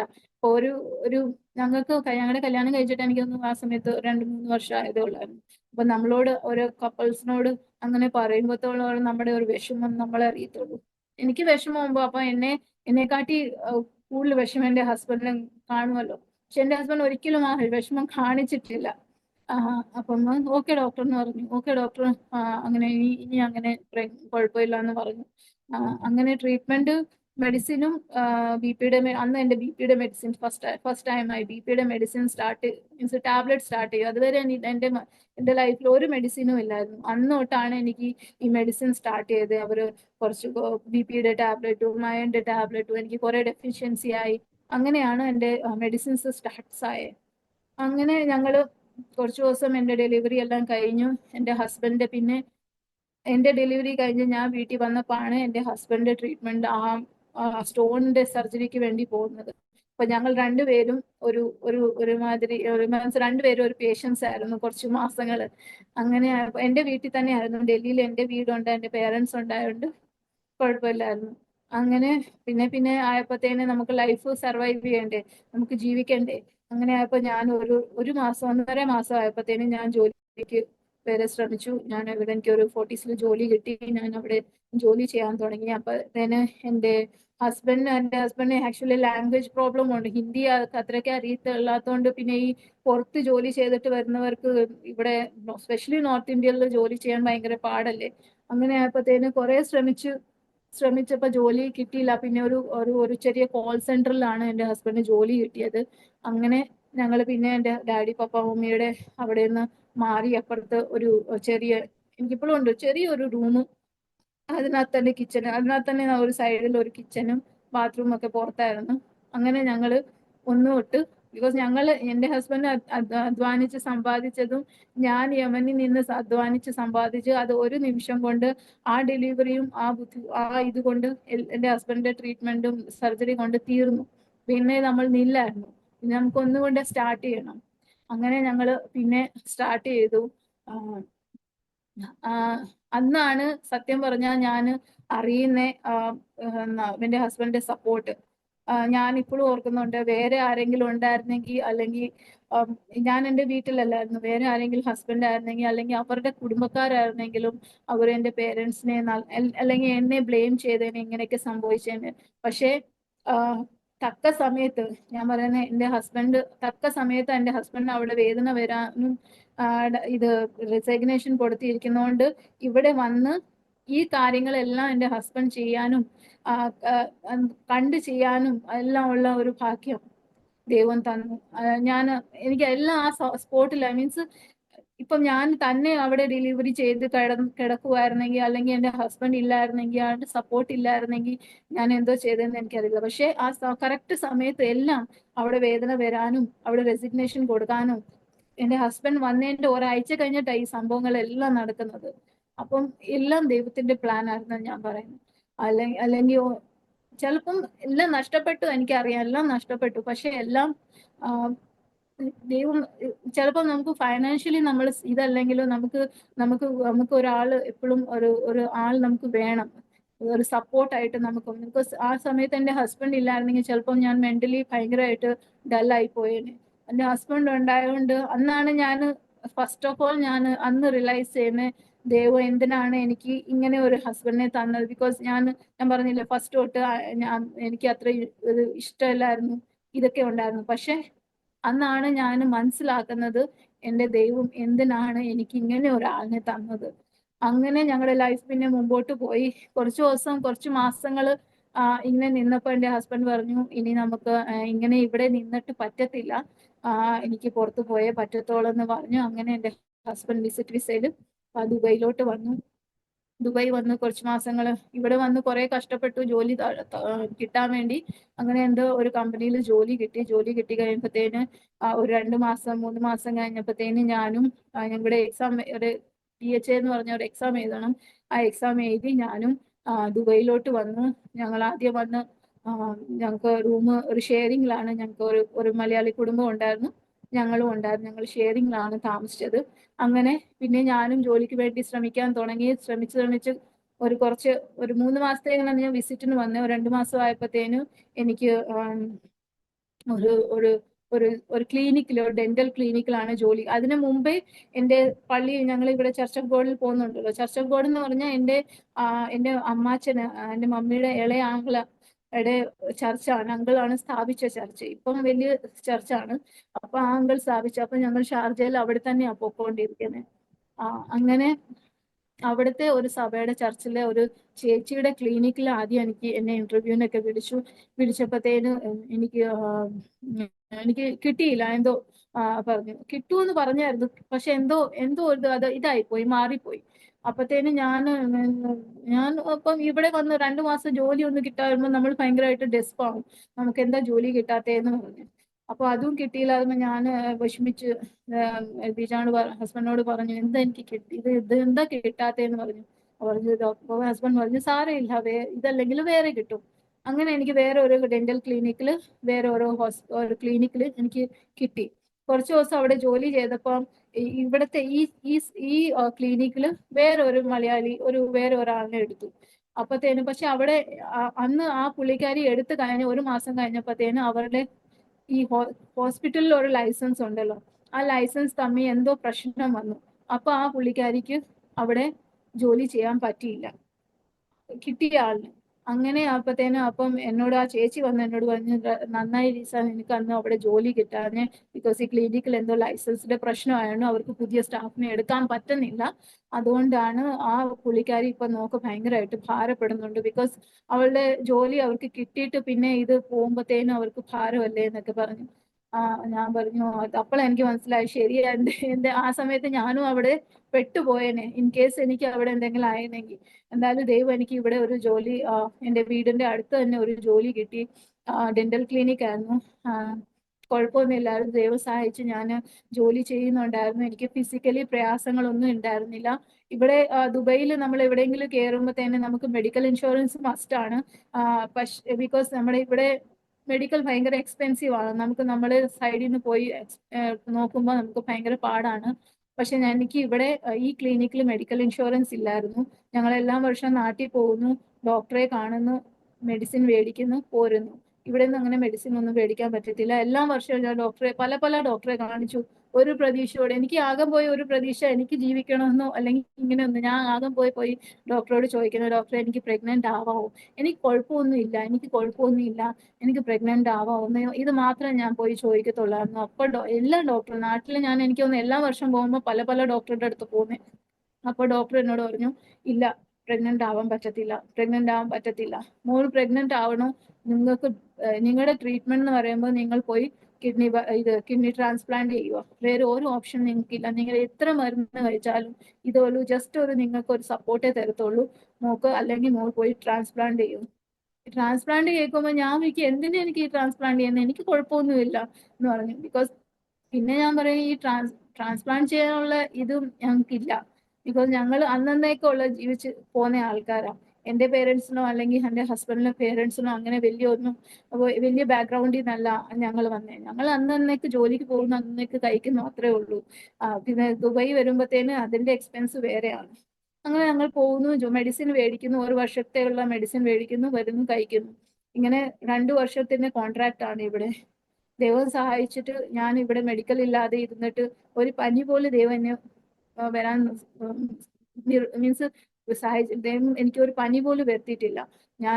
എനിക്ക് ഒരു പനി വന്ന ഒരു ഹോസ്പിറ്റലിൽ പോയി കാണിച്ചാൽ അവരെന്നെ, ബിക്കോസ് എനിക്ക് അങ്ങനെ ഒരു പ്രശ്നം ഉണ്ടായതുകൊണ്ട് ഒരു ഇതാക്കിയിട്ട് വിടും. അതുകൊണ്ട് ദൈവം എന്നെ ഒരു പനി പോലും വരുത്തിയിട്ടില്ല. അതിന് ദൈവത്തിന് എത്ര സ്തുതിച്ചാലും മതിയാവില്ല. അങ്ങനെ ഞങ്ങളുടെ വിഷമങ്ങളും ഭാരങ്ങളും ഞങ്ങൾ ആരോട് പങ്കിടും. ഞങ്ങളുടെ ഇല്ലായ്മ ഞങ്ങൾ ദൈവത്തോടല്ലാതെ വേറെ ഒരാളോട് ഞങ്ങൾ പറഞ്ഞിട്ടില്ല. അങ്ങനെ 2 വർഷം കഴിഞ്ഞപ്പോഴത്തേന് കോൺട്രാക്ട് തീരുവാണല്ലോ. അപ്പൊ നമ്മൾ വേറെ ഏതൊരു ഇച്ചിരൂടെ സാലറി കൂടിയ ജോലിയൊക്കെയാണ് ഞങ്ങൾ ശ്രമിച്ചുകൊണ്ടിരുന്നത്. അങ്ങനെ ശ്രമിച്ചുകൊണ്ടിരുന്നപ്പോ എനിക്ക് ഒരിടത്ത് ജോലി കിട്ടി, പിന്നെ കൂടെ ഇച്ചിരി കൂടെ സാലറി ഉള്ള. എല്ലാം റെഡി ആയപ്പോഴത്തേന് പിറ്റേ ദിവസം എനിക്ക് മെഡിക്കൽ ചെയ്യണമല്ലോ. അപ്പോഴത്തേന് എനിക്ക് പേടിയുണ്ടായിരുന്നു, ദൈവമേ ഞാൻ മെഡിക്കൽ ചെയ്താൽ ഇനി മെഡിക്കൽ ഫെയിൽ ആയി പോകും, ബിക്കോസ് എനിക്കിങ്ങനെ പ്രശ്നമുണ്ടല്ലോ. അങ്ങനെ മെഡിക്കൽ ചെയ്യണമെന്ന് പറഞ്ഞു. അപ്പോഴത്തേന് രാത്രിയിൽ ഒരു ദേവദാസന്റെ ഫോൺ ഞങ്ങൾക്ക് വന്നിട്ട് എന്റെ ഹസ്ബൻഡ് വന്നിട്ട് പറഞ്ഞു, ഞാൻ അറിഞ്ഞു നിങ്ങൾ അവിടെ കയറി. എനിക്ക് തോന്നുന്നു ഞങ്ങളുടെ സഭയിലുള്ള ഞങ്ങളുടെ ഫ്രണ്ടിന്റെ ആരോ ഫ്രണ്ടാണ്, അവരറിഞ്ഞു ഞങ്ങൾക്ക് അവിടെ ജോലി കിട്ടിയ കാര്യം. അപ്പൊ പറഞ്ഞു, മോനെ എന്താ പറഞ്ഞാലും അവിടെ പോവല്ലേ, ഇപ്പൊ നിങ്ങക്ക് കുറച്ച് സാലറി ഉണ്ടെങ്കിൽ സമയത്ത് കിട്ടുന്നുണ്ടല്ലോ, അതുകൊണ്ട് അവിടെ പോവല്ലേ. അവിടെ കുറെ മാസങ്ങളായിട്ട് എന്റെ സഭയിലുള്ള, ഞാൻ അവിടുത്തെ ഡോക്ടറാണ്, എൻ്റെ നേഴ്സാണ് എൻ്റെ സഭയിൽ വരുന്നത്. അവർക്ക് 3-4 മാസമായിട്ട് അവർക്ക് സാലറി കിട്ടുന്നില്ല. അതുകൊണ്ട് മോൻ അവളെ വിടല്ലേ എന്ന് പറഞ്ഞു. അപ്പൊ അവരങ്ങനെ വിളിച്ചു പറഞ്ഞപ്പോഴത്തേന് എൻ്റെ ഹസ്ബൻഡ് പറഞ്ഞു, പോണ്ട, നമുക്കുള്ള സാലറി വെച്ച് നമുക്ക് അഡ്ജസ്റ്റ് ചെയ്യാം എന്നൊക്കെ പറഞ്ഞു. അപ്പത്തേന് അന്ന് ഡോക്ടർ എന്നോട് അപ്പൊ അങ്ങനെ പറഞ്ഞപ്പോഴത്തേന് രാവിലെ എന്നെ മെഡിക്കലിന് വേണ്ടി അവർ വിളിച്ചപ്പോഴത്തേന് ഞാൻ പറഞ്ഞു ഞാൻ വരുന്നില്ല എന്ന് പറഞ്ഞു. അപ്പൊ ഞാൻ അങ്ങനെ പറഞ്ഞു. പക്ഷെ എൻ്റെ ഉള്ളിൽ ഭയങ്കര സങ്കടമായി. ദൈവമേ, എനിക്ക് കിട്ടിയ ജോലി, സാലറി നല്ലതായിരുന്നു, എല്ലാം ഉണ്ടായിരുന്നു, പിന്നെ എന്തിനാ ഈ പിശാച് എന്തിനാ എന്നെ ഇങ്ങനെ ഇങ്ങനെ പരീക്ഷിക്കുന്നേ? ഞാൻ അന്ന് ആ ദിവസം മൊത്തം ഞാൻ ഇരുന്ന് കരഞ്ഞു. എനിക്ക് അതിന്റെ ആൻസർ ഇല്ല. ഞാൻ ഇത്രേ ചോദിക്കുന്നു, എന്തിനാ ദൈവം ഇങ്ങനെ സംഭവിച്ചത്? പക്ഷെ എനിക്ക് അതിന്റെ മറുപടി കിട്ടിയിട്ടില്ല. അങ്ങനെ പിന്നെ ഞാൻ അവിടെ തന്നെ റിന്യൂ ചെയ്തു, എൻ്റെ കോൺട്രാക്ട് കണ്ടിന്യൂ ചെയ്ത് കഴിഞ്ഞപ്പം പിന്നെയാണ് അവിടുത്തെ ഒരു സ്റ്റാഫ് ഞാൻ അറിഞ്ഞത് സത്യമായിരുന്നു, അവിടെ സാലറി ഒന്നും കിട്ടുന്നില്ലായിരുന്നു എന്ന് പറഞ്ഞു. അങ്ങനെ ആയപ്പോഴത്തേന് ഞാൻ ഇവിടെ 3 വർഷം ആയപ്പോഴത്തേന് എനിക്ക് ഇവിടെ മെഡിക്ലിനിക് എന്ന് പറഞ്ഞ ഒരു സൈറ്റിൽ നിന്ന് ജോബ് ഓഫർ വന്നു. അങ്ങനെ ഞാൻ ഇവിടെ ജോലിക്ക് വേണ്ടി പോയി. ആ ഇന്റർവ്യൂക്ക് വേണ്ടി പോയി. അവിടെ ഒരു ഇന്റർവ്യൂ ഉണ്ടായിരുന്നു. ഇന്റർവ്യൂക്ക് പോയി ഞങ്ങൾ 2 പേരുണ്ടായിരുന്നു. വേറെ ഒരു കൊച്ചാണെങ്കിൽ അവിടെ ജോലി ചെയ്യുന്നതിന്റെ റെക്കമെൻഡേഷനിൽ ഐസിയുലോട്ടായിരുന്നു പോസ്റ്റിംഗ്. അപ്പൊ റെക്കമെൻഡേഷനിലാണ് വന്നത്. ഞാൻ വെറുതെ വന്നതാ. അപ്പത്തേനും അവിടുത്തെ മാനേജർ ആയിരുന്നു നമ്മുടെ ഇന്റർവ്യൂ എടുക്കുന്നത്. അപ്പൊ ഞങ്ങളുടെ ഇന്റർവ്യൂ എല്ലാം കഴിഞ്ഞു. അപ്പത്തേനെ ഞാൻ ഹസ്ബൻഡിനെ വിളിച്ചു പറഞ്ഞു, ഇന്റർവ്യൂ ഒക്കെ കുഴപ്പമില്ലായിരുന്നു, പക്ഷെ കണ്ടിട്ട് ആ കൊച്ചിനെ കിട്ടത്തുള്ളൂ, ബിക്കോസ് അവിടുത്തെ റെക്കമെൻഡേഷനിലാണ് വന്നത്, അപ്പം അവരെല്ലാം എടുക്കത്തുള്ളൂ. അങ്ങനെ അപ്പൊ ഞങ്ങൾ വന്നു. ഒരാഴ്ച കഴിഞ്ഞപ്പോഴത്തേന് എനിക്ക് ഓഫർ ലെറ്റർ വന്നു. എൻ്റെ മെയിൽ നോക്കിയപ്പോൾ ഓഫർ ലെറ്റർ വന്നു. അവരെന്നെ വിളിച്ചു, നീ സെലക്ട് ആയിട്ടുണ്ടെന്ന് പറഞ്ഞു. അപ്പൊ ഞാൻ ദൈവത്തോട് നന്ദി പറഞ്ഞു. എനിക്കറിയത്തില്ല എനിക്ക് എങ്ങനെയാ ജോലി കിട്ടിയതെന്ന്. അങ്ങനെ ഞാൻ മെഡിക്ലിനിക്കിൽ കയറി, പ്രാർത്ഥിച്ചിട്ട് കയറി. ദൈവമേ, ICU ആണ്, ഒത്തിരി ജോലി കാണും, ഫിസിക്കൽ വർക്ക് കാണും. ഇതുവരെ എനിക്ക് അത്ര വലിയ ഫിസിക്കൽ വർക്ക് ഇല്ലായിരുന്നു, പക്ഷെ ICUയിൽ വലിയ ഫിസിക്കൽ വർക്ക് കാണും, ഇൻഫെക്ഷൻ ഉള്ള പേഷ്യൻസ് ആണ്. ഞാൻ എങ്ങനെ മുമ്പോട്ട് പോകുമെന്ന് എനിക്ക് അറിയത്തില്ല, പക്ഷെ പ്രാർത്ഥിച്ചിട്ട് ഞാൻ കയറുവാണെന്നൊക്കെ പറഞ്ഞ് ഞാൻ കയറി. അങ്ങനെ ഞാൻ കയറി കഴിഞ്ഞപ്പോഴത്തേന് ICUയിൽ ജോലി ചെയ്തു. കുഴപ്പമൊന്നും ഇല്ലായിരുന്നു. എൻ്റെ അസുഖത്തിനെ പറ്റി ഞാൻ ആരോട് പറഞ്ഞില്ല. അവിടെ മെഡിക്കൽ ഇല്ലായിരുന്നു, അതുകൊണ്ട് മെഡിക്കൽ ഇല്ലാതെ എനിക്ക് കയറാൻ പറ്റി. കയറി എൻ്റെ മലയാളി ഫ്രണ്ട്സിനോട് മാത്രം ഞാൻ പറഞ്ഞിട്ടുണ്ടായിരുന്നു. അങ്ങനെ ഒരു പ്രാവശ്യം എൻ്റെ മാനേജർ എന്നെ വിളിച്ചിട്ട് പറഞ്ഞു, റിസ, നിനക്ക് എന്തെങ്കിലും അസുഖം ഉണ്ടോ എന്ന് ചോദിച്ചു. ഞാൻ പറഞ്ഞു, ഇല്ല, എനിക്ക് അസുഖങ്ങളൊന്നുമില്ല. നമുക്ക് പേടിയല്ലേ, നമുക്കൊരു ജോലി കിട്ടി കഴിഞ്ഞാൽ അസുഖമാണെന്ന് പറഞ്ഞാൽ അവർ നമ്മളെ പറഞ്ഞു വിട്ടാലോ. അങ്ങനെ പറഞ്ഞു, ഇല്ല സാർ, എനിക്ക് പറഞ്ഞു, കുഴപ്പമില്ല റിസ, നീ പേടിക്കൊന്നും വേണ്ട, ഉള്ളത് പറയാൻ പറഞ്ഞു. അങ്ങനെ ഞാൻ പറഞ്ഞു. അപ്പത്തേനും എന്നോട് പറഞ്ഞു, നീ ഇപ്പൊ തന്നെ അവിടെ ഞങ്ങൾക്ക് ഇൻഷുറൻസ് ഒക്കെ ഉണ്ട്, നെഫ്രോളജിസ്റ്റിനെ പോയി കാണിക്കാൻ പറഞ്ഞു. അങ്ങനെ ഞാൻ നെഫ്രോളജിസ്റ്റിനെ പോയി കണ്ടു കഴിഞ്ഞപ്പോഴത്തേന് ഡോക്ടർ എല്ലാം ചെക്കപ്പ് എല്ലാം ചെയ്ത് കഴിഞ്ഞപ്പോഴത്തേന് എന്നോട് പറഞ്ഞു, ഇവിടെ കിഡ്നി ട്രാൻസ്പ്ലാന്റ് ഒരു പ്രോഗ്രാം ഉണ്ട്. സാധാരണ UAE ഇപ്പം ഒത്തിരി കിഡ്നി ട്രാൻസ്പ്ലാന്റ് ആ സമയത്തൊന്നും നടക്കത്തില്ലായിരുന്നു, അവർ തുടങ്ങിയതേ ഉള്ളായിരുന്നു. ട്രാൻസ്പ്ലാന്റ് ഒരു പ്രോഗ്രാം ഉണ്ട്, നമുക്ക് അതിനകത്ത് നിന്റെ പേരിട്ട് കഴിഞ്ഞിട്ട് എപ്പോഴെങ്കിലും ഒരു മാച്ചബിൾ കിഡ്നി കിട്ടുവാണെങ്കിൽ നിനക്ക് കൊടുക്കാമെന്ന്. ഗവൺമെന്റ് ഒരു സ്കീമാണ്. ഓക്കെ എന്ന് പറഞ്ഞ് ഞങ്ങൾ ഇട്ടു. എല്ലാം ടെസ്റ്റുകളെല്ലാം ക്ലിയർ ചെയ്ത് അതിനകത്ത് എൻ്റെ പേരിട്ടു. അപ്പത്തേനും അവിടെ ട്രാൻസ്പ്ലാന്റ് തുടങ്ങിയപ്പോൾ ട്രാൻസ്പ്ലാന്റ് പേഷ്യന്റ് വരുന്ന നേരെ ICUയിലോട്ടാണ്. അങ്ങനെ ICUയിലോട്ട് പേഷ്യൻസ് വരുന്നു. 2018 തോന്നുന്നു ഫസ്റ്റ് ടൈം ഡോക്ടർ എന്നോട് പറഞ്ഞു, എൻ്റെ പൊട്ടാഷ്യം കൂടുന്നുണ്ട്. ക്രിയാറ്റിൻ കൂടുന്നൊന്നും കുഴപ്പമൊന്നുമില്ല, പക്ഷെ പൊട്ടാഷ്യം കൂടുന്നുണ്ട്. ഡോക്ടർ എന്നോട് പറഞ്ഞു, വിസ ഡയാലിസിസ് ചെയ്യണമെന്ന് പറഞ്ഞു. ഞാൻ ഡോക്ടർ, ഞാൻ ഡയാലിസിസ് ചെയ്യത്തില്ല പറഞ്ഞു, റിസ്കി ആണ്, പൊട്ടാഷ്യം കൂടി കഴിഞ്ഞാൽ എപ്പോൾ വേണമെങ്കിലും അറ്റാക്ക് വരാം, ഹാർട്ട് അറ്റാക്ക് വരാം, അതുകൊണ്ട് എന്തെങ്കിലും ചെയ്യണമെന്ന് പറഞ്ഞു. ഞാൻ പറഞ്ഞു, ഡോക്ടർ, ഞാൻ ചെയ്യത്തില്ല. അപ്പൊ എന്നോട് ഈ AV ഫിസ്റ്റുല എന്ന് പറഞ്ഞ ഒരു സാധനമുണ്ട് ഈ ഡയാലിസിസ് ചെയ്യുമ്പോൾ വെക്കുമ്പോൾ. അങ്ങനെ ഡോക്ടർ എന്നോട് പറഞ്ഞു, ഒരു കാര്യം ചെയ്യാം, ഒരു സർജറിയാണ്, AV ഫിസ്റ്റുല എന്ന് പറഞ്ഞ 2 നരമ്പ് റെഡിയാക്കുന്നേ, അവിടെ നീഡിൽ കുത്തിയാണ് നമുക്ക് ഡയാലിസിസ് ചെയ്യുന്നത്. അപ്പത്തേന് പറഞ്ഞു, അത് നമുക്ക് ചെയ്ത് വെക്കാം, ഇൻ കേസ് എന്തെങ്കിലും ബുദ്ധിമുട്ട് വരുവാണെങ്കിൽ നമുക്ക് പെട്ടെന്ന് പോയി ഡയാലിസിസ് ചെയ്യാം. ഓക്കെ എന്ന് പറഞ്ഞു. ഞാൻ 2018 അത് ചെയ്ത് കഴിഞ്ഞപ്പോഴത്തേന് കുഴപ്പമൊന്നുമില്ലായിരുന്നു. അങ്ങനെ പോയി. 2019 എൻ്റെ ഡാഡിക്ക് ക്യാൻസർ വന്നത്. അങ്ങനെ ക്യാൻസർ വന്നപ്പോഴത്തേന് ഇനി ഡാഡിയുടെ ട്രീറ്റ്മെന്റ് എങ്ങനെയാണ്, ഞങ്ങൾ തന്നെ ബുദ്ധിമുട്ട് നിൽക്കുന്നത്, ഇനി ഡാഡിയുടെ ട്രീറ്റ്മെന്റ് എങ്ങനെ ചെയ്യുമെന്ന് വിഷമിച്ചിരിക്കുമ്പോഴാണ് ഞങ്ങളുടെ ഡൽഹിയുടെ തന്നെ ആ ഒരു ഗവൺമെന്റ് പുതിയ ഹോസ്പിറ്റൽ, ക്യാൻസർ ഹോസ്പിറ്റൽ ഞങ്ങളുടെ അടുത്ത് തന്നെ തുടങ്ങി. ഗവൺമെന്റ് ഹോസ്പിറ്റൽ പോലെ അല്ല, അത് ഒരു സോണിന് വേണ്ടി, വെസ്റ്റ് സോണിന് വേണ്ടി മാത്രമുള്ള ആൾക്കാർക്ക് വേണ്ടിയാണ്. അങ്ങനെ എൻ്റെ ഡാഡിയുടെ എല്ലാ ട്രീറ്റ്മെന്റ് ഒരു പൈസ മുടക്കാതെ അവിടെ നടന്നു. എൻ്റെ ഡാഡിന് ലങ് ക്യാൻസർ ആയിരുന്നു. അങ്ങനെ 2020 ഫെബ്രുവരിയിൽ എൻ്റെ ഡാഡി എക്സ്പയർ ആയി. അപ്പം 2019 ഞങ്ങൾ മാർച്ചിൽ ഞങ്ങൾ ഇവിടെ വന്ന് ലോക്ക്ഡൗൺ, ഞങ്ങൾ വരുന്ന ദിവസം തന്നെ ലോക്ക്ഡൗൺ ആയി, കോവിഡ് സ്റ്റാർട്ടായി. അങ്ങനെ മാർച്ച് ഞങ്ങൾ വന്ന് ഞാൻ ഡ്യൂട്ടിക്ക് കയറി. കോവിഡ് സമയമായിരുന്നു. ഡ്യൂട്ടിക്ക് കയറിയപ്പോഴത്തേന് എൻ്റെ ബ്ലഡ് ടെസ്റ്റ് ചെയ്തപ്പോൾ എൻ്റെ പൊട്ടാഷ്യം ഭയങ്കരമായിട്ട് ഹൈ ആയി. അപ്പത്തേന് ഡോക്ടർ വന്ന് എന്നോട് പറഞ്ഞു, ഇനി ഓപ്ഷൻ ഇല്ല, ഡയാലിസിസ് ചെയ്തേ പറ്റൂ എന്നൊക്കെ പറഞ്ഞ് എന്നെ നിർബന്ധിച്ചിട്ട് കൊണ്ടുപോയി. ഞാൻ ഡ്യൂട്ടിയിലായി കൊണ്ടുപോയി. എൻ്റെ ഹസ്ബൻഡിനെ വിളിച്ച് അന്ന് അന്ന് ഞാൻ കരഞ്ഞു. എനിക്കറിയാം, ബിക്കോസ് എൻ്റെ പ്രാർത്ഥന എപ്പോഴും ആയിരുന്നു, ദൈവമേ എനിക്ക് ഡയാലിസിസ് ചെയ്യല്ലേ, എനിക്ക് ഇത് ചെയ്യല്ലേ എന്ന് പറഞ്ഞു. അങ്ങനെ എൻ്റെ അവർ നീഡിൽ കുത്തി. അന്ന് തൊട്ട് എനിക്ക് ആഴ്ചയിൽ 2 പ്രാവശ്യം അവർ ഡയാലിസിസ് ചെയ്യാൻ തുടങ്ങി. ബിക്കോസ് അത് കോവിഡ് സമയം ആയിക്കൊണ്ട് നമുക്ക് ഭയങ്കര ബുദ്ധിമുട്ടായി. ആ കോവിഡ് ആയതുകൊണ്ട് എൻ്റെ ഹസ്ബൻഡ് ജോലി ഇല്ലാതായി പോയി. അപ്പം ഞാനാണെങ്കിൽ ഭയങ്കരമായിട്ട് സ്ട്രഗിൾ ചെയ്തു ആ സമയത്ത്. ബിക്കോസ് ട്രാൻസ്പോർട്ടേഷൻ ഇല്ല, ഞങ്ങൾക്ക് വണ്ടിയില്ല. മെട്രോയിൽ പിടിച്ചുകൊണ്ടായിരുന്നു പോയിക്കൊണ്ടിരുന്നത്. അപ്പോൾ മെട്രോ സ്റ്റോപ്പായി. ഡയാലിസിസ് ഞാൻ ചിലപ്പം ഡ്യൂട്ടി കഴിഞ്ഞിട്ടായിരിക്കും ഞാൻ ഡയാലിസിസ്, 1 മണി വരെ ഡ്യൂട്ടി ചെയ്തിട്ട് ഞാൻ അത് കഴിഞ്ഞിട്ടായിരുന്നു ഞാൻ ഡയാലിസിസ് ചെയ്തുകൊണ്ടിരിക്കുന്നത്. പക്ഷെ അതിനെല്ലാം വഴി ഒരുക്കേണ്ട ദൈവം. ആ മാനേജർ, ഞാൻ അവിടെ ജോലി ചെയ്തപ്പം എനിക്ക് ഈ ഫിസ്റ്റുല ഉണ്ടാക്കിയപ്പോൾ എനിക്ക് ഭാരമുള്ള പണിയൊന്നും ചെയ്യാൻ പറ്റത്തില്ല. അപ്പത്തേന് ആ മാനേജർ എന്നെ വിളിച്ചു പറഞ്ഞു, ലിസ നീ ഇവിടുത്തെ ബെഡ് സൈഡ് ഒരു വർക്ക് ഇനി ചെയ്യേണ്ട, നീ അഡ്മിൻ വർക്ക് മാത്രം ചെയ്താൽ മതി. ബിക്കോസ് പക്ഷെ അത് നമ്മൾ HR അറിയുമ്പം അത് പ്രശ്നമാണ്. ബിക്കോസ് ഞാൻ ഒരു നേഴ്സിന്റെ സാലറി അല്ലേ മേടിക്കുന്നത്. പക്ഷെ അവിടെ ദൈവം ഒരു മനുഷ്യനെ എനിക്ക് വേണ്ടി ഒരുക്കി. ആ മനുഷ്യനോട് നീ അതൊന്നും പേടിക്കണ്ട, ഒരു HR ഒന്നും അറിയത്തില്ല, ഇത് നമ്മുടെ ഇന്റർണൽ ഞാൻ ഇപ്പോഴും ആ ഡിപ്പാർട്ട്മെന്റിനകത്ത് എത്ര പേരുണ്ട്, അവരെല്ലാരും ഒരാളും ജസ്റ്റ് ഒന്ന് പോയി പറഞ്ഞിരുന്നെങ്കിൽ അതവിടെ ഒരു ഇഷ്യൂ ആയേനെ. ഒരാൾ പോയി HR അല്ലെങ്കിൽ പുറത്ത് എവിടെയെങ്കിലും പോയി പറഞ്ഞിരുന്നെങ്കിൽ അതൊരു ബുദ്ധിമുട്ടായേനെ. പക്ഷെ ഒരാളുടെ വായിൽ കൂടെ അത് പറയാൻ ദൈവം അനുവദിച്ചില്ല. എല്ലാം ഞാനും അവിടെ 2 വർഷം ഞാൻ അവിടെ ഡയാലിസിസ് ചെയ്തു. ഞാൻ പേഷ്യന്റെ ബെഡ് സൈഡിൽ പോയിട്ടില്ല, പേഷ്യന്റിനെ നോക്കിയിട്ടില്ല. ഞാൻ അഡ്മിൻ വർക്ക് മാത്രം ഞാൻ ചെയ്തു. മാത്രം ചെയ്തു.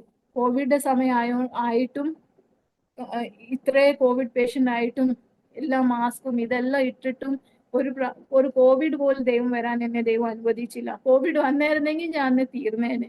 ബിക്കോസ് എത്ര പേര് മരിക്കുന്ന ഞാൻ എൻ്റെ കൺമുമ്പിൽ കണ്ടത്. എത്ര പേര് മരിക്കുന്നത്, അവരുടെ ആർക്കും കാണാൻ പറ്റത്തില്ല, അവരുടെ റിലേറ്റീവ്സിനെ കാണാൻ പോലും പറ്റത്തില്ല അവർ മരിക്കുന്നത്. ബിക്കോസ് ഡയറക്റ്റ് അവരെ വേറെ അങ്ങോട്ട് കൊണ്ടുപോവുക. ഞാൻ എപ്പോഴും പ്രാർത്ഥിച്ചിട്ട് പോകും, ദൈവമേ ഒന്നും വരുത്തല്ലേ എന്ന് പറഞ്ഞു.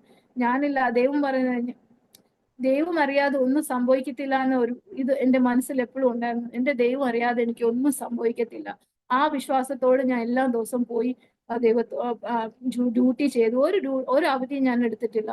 ഡ്യൂട്ടി പോയി എൻ്റെ ഡ്യൂട്ടിയും ചെയ്ത് ഞാൻ വന്നു. ഒരു കോവിഡ് വന്നിട്ടില്ല. ഡയാലിസിസിൽ ഇച്ചിരി പ്രയാസപ്പെട്ടെന്ന് പറഞ്ഞാൽ ഈ പോക്കുവരവ്. ബിക്കോസ് വലിയ ക്യൂ ഒക്കെ ആയിരിക്കും അവിടെ. എനിക്ക് ആ ക്യൂയിൽ നിന്നിട്ടായിരിക്കും ഞാൻ വരുന്നത്. ചിലപ്പം ഡയാലിസിസ് ചെയ്ത് കഴിഞ്ഞിട്ട് ബസ് ഇറങ്ങിയിട്ട് ഞാൻ ഛർദ്ദിച്ചു കഴിഞ്ഞിട്ട് ഞാൻ പിന്നെയും ബസ്സിൽ കയറി വന്നിട്ടുണ്ട്.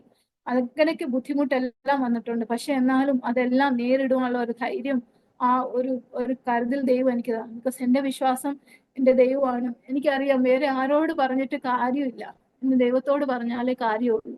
അങ്ങനെ 2022 ഫെബ്രുവരിയിൽ എനിക്ക് ഞാൻ ജോലി ചെയ്തുകൊണ്ടിരുന്നപ്പോഴാണ് എൻ്റെ ഡോക്ടർ ഓടി വന്ന് പറഞ്ഞു, ലീസ നിനക്ക് കിഡ്നി കിട്ടി, നമുക്ക് കിഡ്നി കിട്ടി, നമുക്ക് ട്രാൻസ്പ്ലാന്റ് ചെയ്യണം, നാളെ തന്നെ സർജറി ചെയ്യണമെന്ന് പറഞ്ഞു. അപ്പത്തേനും ഞാൻ മാത്രമല്ല, എന്നെ കണ്ടുകൊണ്ടിരിക്കുന്ന എല്ലാവരും സന്തോഷിച്ചു. ഇടയ്ക്കിടയ്ക്ക് ട്രാൻസ്പ്ലാന്റ് വരുമ്പോഴത്തേനും ആൾക്കാർ എന്നോട് ചോദിക്കുന്നുണ്ട്, നിനക്കെന്താ കിട്ടാത്ത ഇത്ര പേരുടെ ട്രാൻസ്പ്ലാന്റ് നിനക്കെന്താ കിട്ടാത്ത? അപ്പൊ ഞാൻ എപ്പോഴും ഇത് പറയാറുണ്ട്, എൻ്റെ സമയമായിട്ടില്ല, എൻ്റെ സമയമാകുമ്പോൾ ദൈവം അത് നടത്തി തരുമെന്ന്. അങ്ങനെ അന്ന് 2022 എൻ്റെ സർജറി കഴിഞ്ഞു. 3 മാസം ഞാൻ ഐസൊലേറ്റഡ് ആയിരുന്നു.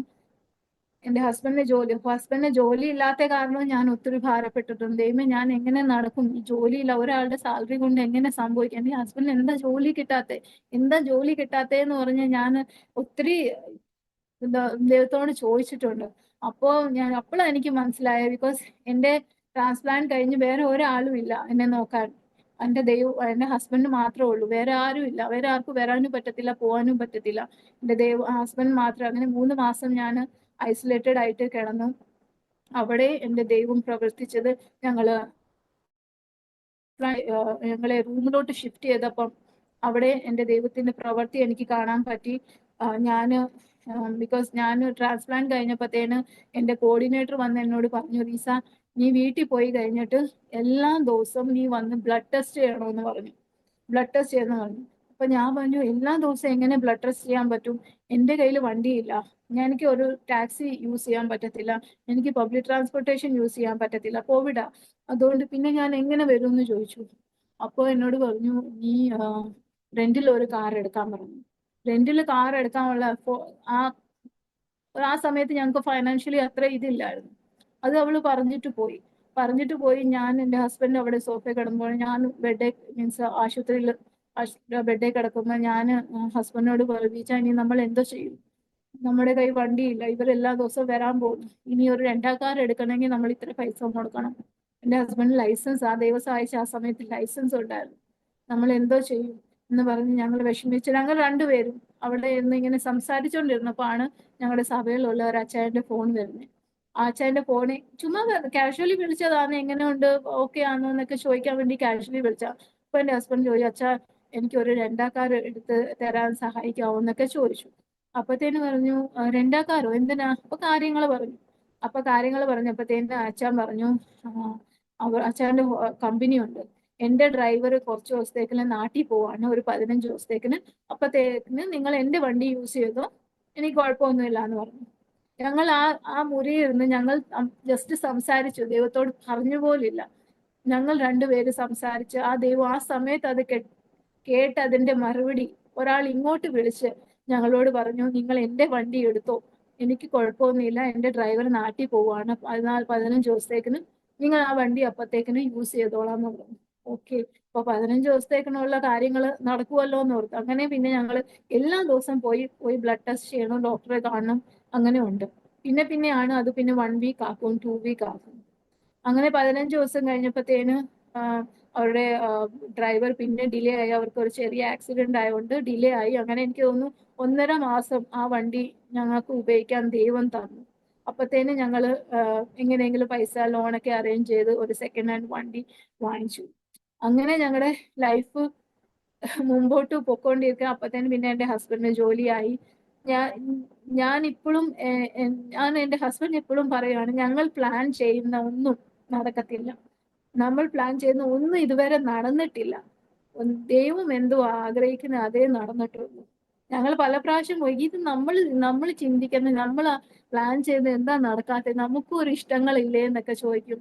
പക്ഷെ ദൈവം ചെയ്യുന്ന പ്രവൃത്തി, ദൈവം നമ്മുടെ ജീവിതത്തിൽ ഓരോരോ ആളിനെ കൊണ്ടുവന്ന് നമുക്ക് വേണ്ടി ഒരുക്കിയ ആ കാര്യങ്ങൾ ഓർക്കുമ്പോൾ നമ്മുടെ പ്ലാനൊക്കെ വേസ്റ്റ് ആണ്.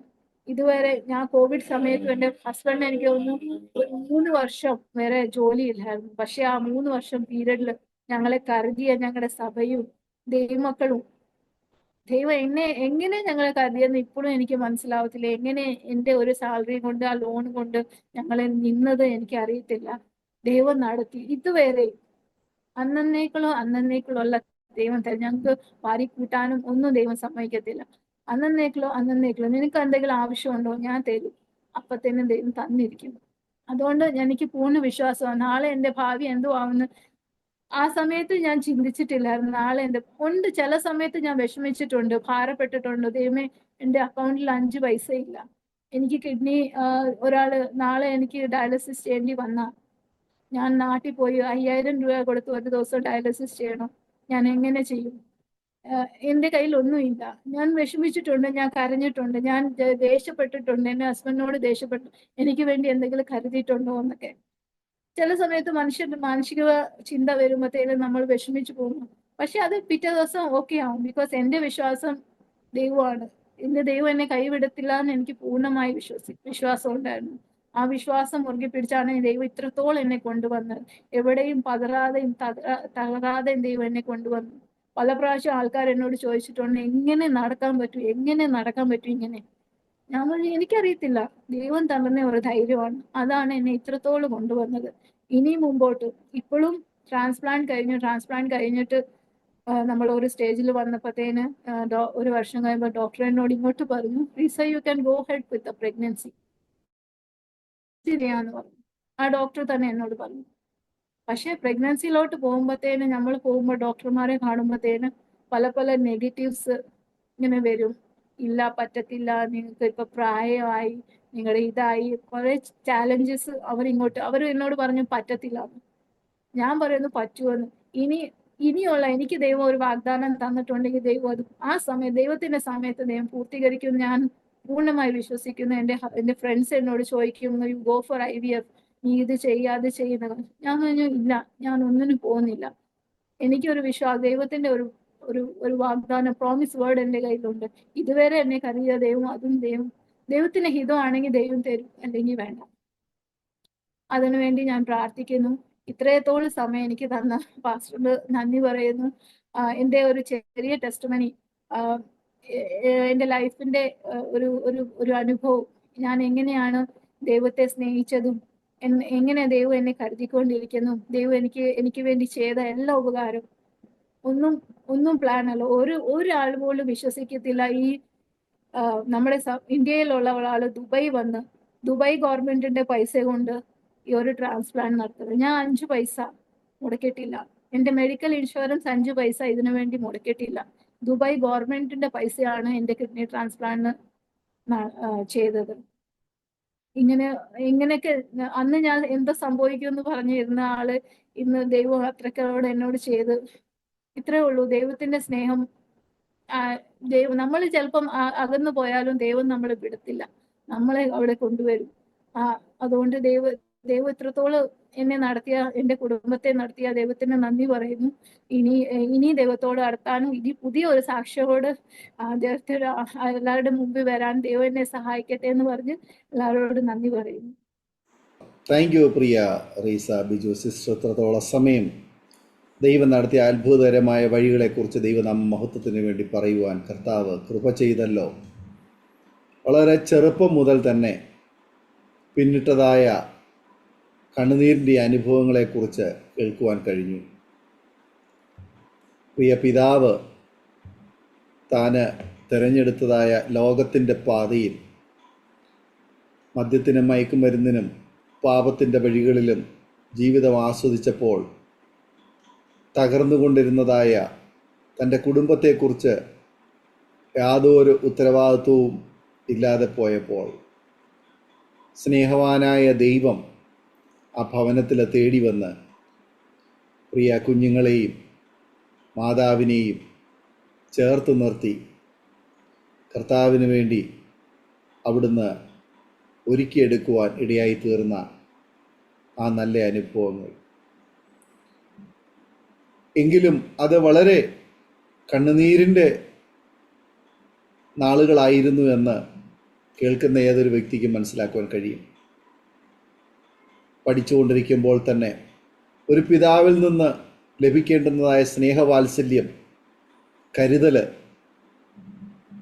ലഭിക്കാതെ പോകുമ്പോൾ സ്വാഭാവികമായി ഉണ്ടാകുന്ന മാനസിക വ്യഥ, അത് ഒരുപാട് പ്രിയ റീസ സിസ്റ്റർ അനുഭവിപ്പാൻ ഇടയായി തീർന്നു. എങ്കിലും ഒട്ടും കുറവ് വരുത്താതെ സ്നേഹവാനായ ദൈവത്തിൻ്റെ സ്നേഹം, അഥവാ കർത്താവായ യേശു ക്രിസ്തുവിൻ്റെ സ്നേഹം ജീവിതത്തിലേക്ക് കടന്നു വന്ന ഒരുപാട് അനുഭവങ്ങൾ, ഒരുപാട് ഓർമ്മകൾ ഇന്ന് ഓർത്തെടുക്കുമ്പോൾ ദൈവത്തെ എത്ര സ്തുതിച്ചാലും മതി വരികയില്ല. ഒരുപക്ഷെങ്കിൽ ഈ അനുഭവങ്ങളിലൂടെ കടന്നുപോയ അനേക പ്രിയപ്പെട്ടവർ ഒരുപക്ഷെങ്കിൽ ഇന്ന് ഈ ഭൂമിയിൽ ജീവിച്ചിരിപ്പുണ്ടാവില്ല. എന്നാൽ അങ്ങനെയുള്ളൊരു സാഹചര്യത്തിൽ നിന്നും ഇന്നും ജീവനോടെ ഇരുന്ന് ജീവനുള്ള ദൈവത്തിൻ്റെ നല്ല സാക്ഷ്യം വഹിപ്പാൻ കർത്താവ് കൃപ ചെയ്തു എന്നേ പറയാൻ കഴിയുള്ളൂ. ദൈവത്തിൻ്റെ മഹാകരുണ, മഹാകൃപ, അനുഗ്രഹിക്കപ്പെട്ട ഒരു കുടുംബജീവിതത്തിലേക്കും ദൈവത്തിൻ്റെ പ്രത്യേക കരുതലിലേക്കും കർത്താവ് കരം പിടിച്ച് നടത്തുവാൻ ഇടയായി തീർന്നു. വിശിഷ്യാൽ പ്രിയ ബിജു ബ്രദറിനെ ദൈവം അതിനു വേണ്ടിയിട്ട് ഒരുക്കി.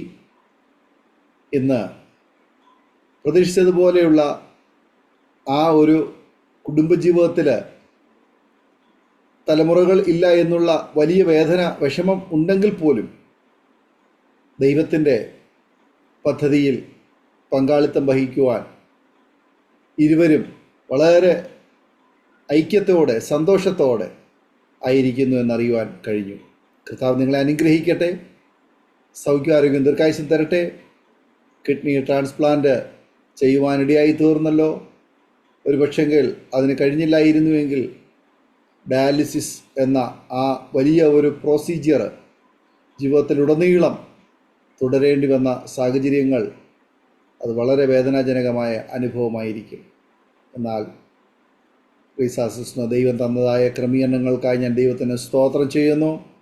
അരോമാറ്റിയുടെ പ്രേക്ഷകർക്ക് ഈ സിസ്റ്ററിൻ്റെ സാക്ഷ്യം ഒരു അനുഗ്രഹമായി തീർന്നുവെന്ന് ഞങ്ങൾ ഏവരും വിശ്വസിക്കുന്നു. ഈ കുടുംബത്തെ ഓർത്ത് നമുക്ക് പ്രാർത്ഥിക്കാം.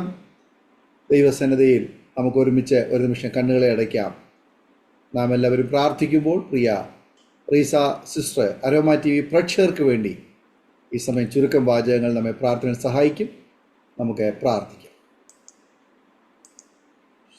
കർത്താവെ സ്തോത്രം, സ്തോത്രം, സ്തോത്രം. സ്വസ്ന പിതാവെ സ്തുതിക്കുന്നു, നന്ദി പറയുന്നു. കർത്താവെ ഉദ്രാശയുടെ ദേശനി കർത്താവായിപ്പാൻ കർത്താവെ ദൈവടിന് നൽകിയ ഭാഗ്യത്തിനായ ദൈവത്തെ സ്തുതിക്കുന്നു, നന്ദി പറയുന്നു. കർത്താവെ ഈ അരോമ TV ത്രൂ കർത്താവെ എൻ്റെ സാക്ഷ്യം, എൻ്റെ ദൈവം എനിക്ക് നൽകിയ വിടുതൽ, കർത്താവെ എൻ്റെ ദൈവം എനിക്ക് നൽകിയ വഴികളെ പറയാൻ കർത്താവെ ദൈവടിന് നൽകിയ ഭാഗ്യത്തിനായ ദൈവത്തെ സ്തുതിക്കുന്നു, നന്ദി പറയുന്നു.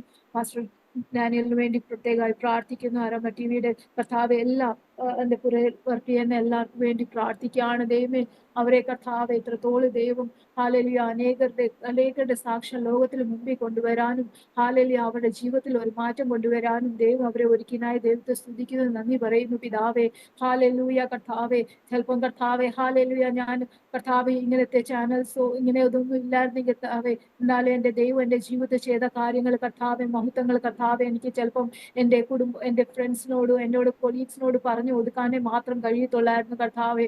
എന്നാലും കർത്താവെ ഈ ചാനൽ ത്രൂ കർത്താവെ എൻ്റെ സാക്ഷ്യം കർത്താവെ അനേകരുടെ ജീവിതത്തിൽ കർത്താവെ ഹല്ലേലൂയ ഒരു മാറ്റമായി തീരുവാൻ എൻ്റെ ദൈവം സഹായിക്കണമേ. കേൾക്കുന്ന എല്ലാവർക്കും കർത്താവെ അവരുടെ മനസ്സിൽ കർത്താവെ ഹല്ലേലൂയ കർത്താവെ ഒരു വിശ്വാസമായി മാറണേ കർത്താവെ. യെസ്, വി ഹാവ് ഞങ്ങളുടെ ദൈവം ജീവനുള്ള ദൈവമാണ് കർത്താവെ. ഹല്ലേലൂയ കർത്താവെ ദൈവത്തിന്റെ സ്നേഹവും അറിയുന്നില്ല കർത്താവെ, അത് രുചിച്ചറിഞ്ഞാലേ മനസ്സിലാകത്തുള്ളൂ കർത്താവെ. കഷ്ടങ്ങൾ ഭാരങ്ങൾ വന്നാലും ദൈവത്തിന്റെ യഥാർത്ഥ സ്നേഹവും കർത്താവെ ഹല്ലേലൂയ കർത്താവെ ആ വിശ്വാസം മുമ്പിലോട്ട് കൊണ്ടുപോകാനേ നമുക്ക് പറ്റത്തുള്ളൂ കർത്താവെ. ചിലപ്പം ഭാരങ്ങൾ ദുഃഖങ്ങൾ വന്നില്ലെങ്കിൽ കർത്താവെ, ചിലപ്പോൾ നമ്മൾ ജസ്റ്റ് പള്ളി പോയി പ്രാർത്ഥിക്കുന്ന ഇങ്ങനത്തെ ഒരു മനുഷ്യകളായി ബിലീവേഴ്സായി മാറും കർത്താവെ. പക്ഷേ ദൈവത്തിന്റെ കർത്താവെ കഷ്ടങ്ങൾ, ദൈവം തരുന്ന കഷ്ടങ്ങൾ ഭാരങ്ങൾ ഞങ്ങൾ കർത്താവെ അറിഞ്ഞ് ആ വിടുതൽ അറിയുമ്പോൾ കർത്താവെ ആ വിശ്വാസം കർത്താവെ മരണത്തോട് കർത്താവെ ഞങ്ങളുടെ ഉള്ളിൽ എപ്പോഴും കാണും കർത്താവെ. ദൈവമേ എനിക്ക് കർത്താവെ എൻ്റെ സാക്ഷ്യം കേൾക്കുന്നേ കർത്താവെ എല്ലാ വ്യൂവേഴ്സിനും എല്ലാ ചാനൽസിനും ഓർത്ത് പ്രാർത്ഥിക്കുകയാണ് പിതാവെ. ഇത്രത്തോളം സമയം ദൈവം എനിക്ക് ഒരുക്കി തന്നനായി സ്തോത്രം. പാസ്റ്റർ എനിക്ക് ഒരുക്കി തന്നനായി സ്തോത്രം കർത്താവെ. എല്ലാവരെയും കർത്താവെ ഒരു പ്രാവശ്യം കൂടെ ദൈവകരങ്ങളിലോട്ട് സമർപ്പിച്ച് പ്രാർത്ഥിക്കുകയാണ്. ദൈവത്തിന്റെ അത്ഭുത കരങ്ങൾ കർത്താവെ ഹല്ലേലൂയ എല്ലാവരുടെ മേലുണ്ടായിരിക്കണമേ പിതാവെ. എല്ലാ യേശുക്രിസ്തുവിന്റെ നാമത്തിൽ സമർപ്പിച്ച് പ്രാർത്ഥിക്കുകയാണ്. പ്രാർത്ഥന കേൾക്കുന്ന പിതാവെ, ആമേൻ. താങ്ക് യു പ്രിയ റീസ സിസ്റ്റർ. എത്രത്തോളം സമയം ദൈവം നടത്തിയ അത്ഭുതകരമായ വഴികൾ ദൈവനാമ മഹത്വത്തിന് വേണ്ടി പറയുവാൻ തക്കവണ്ണം അരോമ TVയുടെ പ്രേക്ഷകരോടൊപ്പം സമയം വേർതിരിച്ചതിന് പ്രിയ സിസ്റ്ററിനോടതായ നന്ദി സ്നേഹം അറിയിക്കുന്നു. ദൈവമായ കർത്താവ് ധാരാളം അനുഗ്രഹിക്കട്ടെ, സൗഖ്യാരോഗ്യം ദീർഘായുസ്സും തരട്ടെ. കർത്താവിനുണ്ട് ഏറെ പ്രയോജനപ്പെടുവാൻ കർത്താവ് അവസരങ്ങൾ ഒരുക്കട്ടെ എന്ന് ആശംസിക്കുന്നു, പ്രാർത്ഥിക്കുന്നു. പ്രേക്ഷകരുള്ളതായ നന്ദി സ്നേഹം അറിയിക്കുന്നു. തീർച്ചയായിട്ടും നിങ്ങൾക്ക് ഈ ജീവിതാനുഭവങ്ങൾ ഇഷ്ടമായെങ്കിൽ നിങ്ങളുടെ പ്രിയപ്പെട്ടവർക്ക് സുഹൃത്തുക്കൾ കൂടി ഷെയർ ചെയ്ത് കൊടുക്കുക. അവരും കേട്ട് അനുഗ്രഹിക്കപ്പെട്ട് അതിലൂടെ ദൈവനാമം മഹിപ്പെടുക മുഖാന്തരമായി തീരുമല്ലോ. മാത്രമല്ല നിങ്ങളുടെ വലിയ അഭിപ്രായങ്ങളും നിർദ്ദേശങ്ങളും കമൻറ്റ് ബോക്സിൽ രേഖപ്പെടുത്താവുന്നതാണ്. നിങ്ങൾക്കൊരു പ്രാർത്ഥനാ വിഷയമുണ്ടെങ്കിൽ സ്ക്രീനിൽ കാണുന്ന വാട്സപ്പ് നമ്പറിൽ ഞങ്ങളെ ഗുരു അറിയിക്കൂ. ഞങ്ങൾ നിങ്ങൾക്ക് വേണ്ടി പ്രാർത്ഥിക്കാം. എല്ലാ തിങ്കളാഴ്ചയും രാത്രി 9 മണിക്ക് അരോമ TVയുടെ ഓൺലൈൻ പ്ലാറ്റ്ഫോമിൽ പ്രേക്ഷകർക്ക് ഞങ്ങൾ പ്രത്യേകം പ്രാർത്ഥിക്കുന്നു. aroma.tv.co.in എന്ന വെബ്സൈറ്റ് നിങ്ങൾ സന്ദർശിക്കാം. അടുത്ത അനുഗ്രഹിക്കപ്പെട്ട സാക്ഷ്യവും വചനചിന്തയുമായി വീണ്ടും കൂടിക്കാണും വരെ എല്ലാ പ്രിയപ്പെട്ടവർക്കും good bye. God bless you all. ആമേൻ. ഓർമ്മയുടെ മനോരഥത്തിൽ മായാത്ത ഓർമ്മയ്ക്കായി അരോമ മാട്രിമോണിയിൽ നിന്നും ജീവിത പങ്കാളിയെ കണ്ടെത്തൂ. നിങ്ങൾ ഒരു ക്രിസ്തീയ ജീവിത പങ്കാളിയെ അന്വേഷിക്കുകയാണോ? അതോ മക്കൾക്ക് അനുയോജ്യമായ ഒരു തക്ക തുണയ്ക്ക് വേണ്ടി പ്രാർത്ഥിക്കുന്ന വ്യക്തിയാണോ? എങ്കിൽ അരോമ മാട്രിമോണി നിങ്ങൾക്ക് വേണ്ടിയാണ്. ഇന്നു തന്നെ സൗജന്യമായി രജിസ്റ്റർ ചെയ്യൂ. അരോമ മാട്രിമോണിയുടെ പ്രത്യേകതകൾ: രജിസ്ട്രേഷൻ തികച്ചും സൗജന്യം. ലോകത്തെവിടെയുമുള്ള അനുയോജ്യമായ ക്രിസ്തീയ ജീവിത പങ്കാളിയെ തിരഞ്ഞെടുക്കാം. വിവാഹം നടക്കുന്നതുവരെ സർവീസ് ലഭിക്കുന്നു. ഏറ്റവും ചെറിയ പാക്കേജുകളും തിരഞ്ഞെടുക്കാം. അരോമ മാട്രിമോണി നിങ്ങൾക്കായി ഒരുക്കുന്നു വിവാഹം പരമാനന്ദം. Email aroma matrimony2020@gmail.com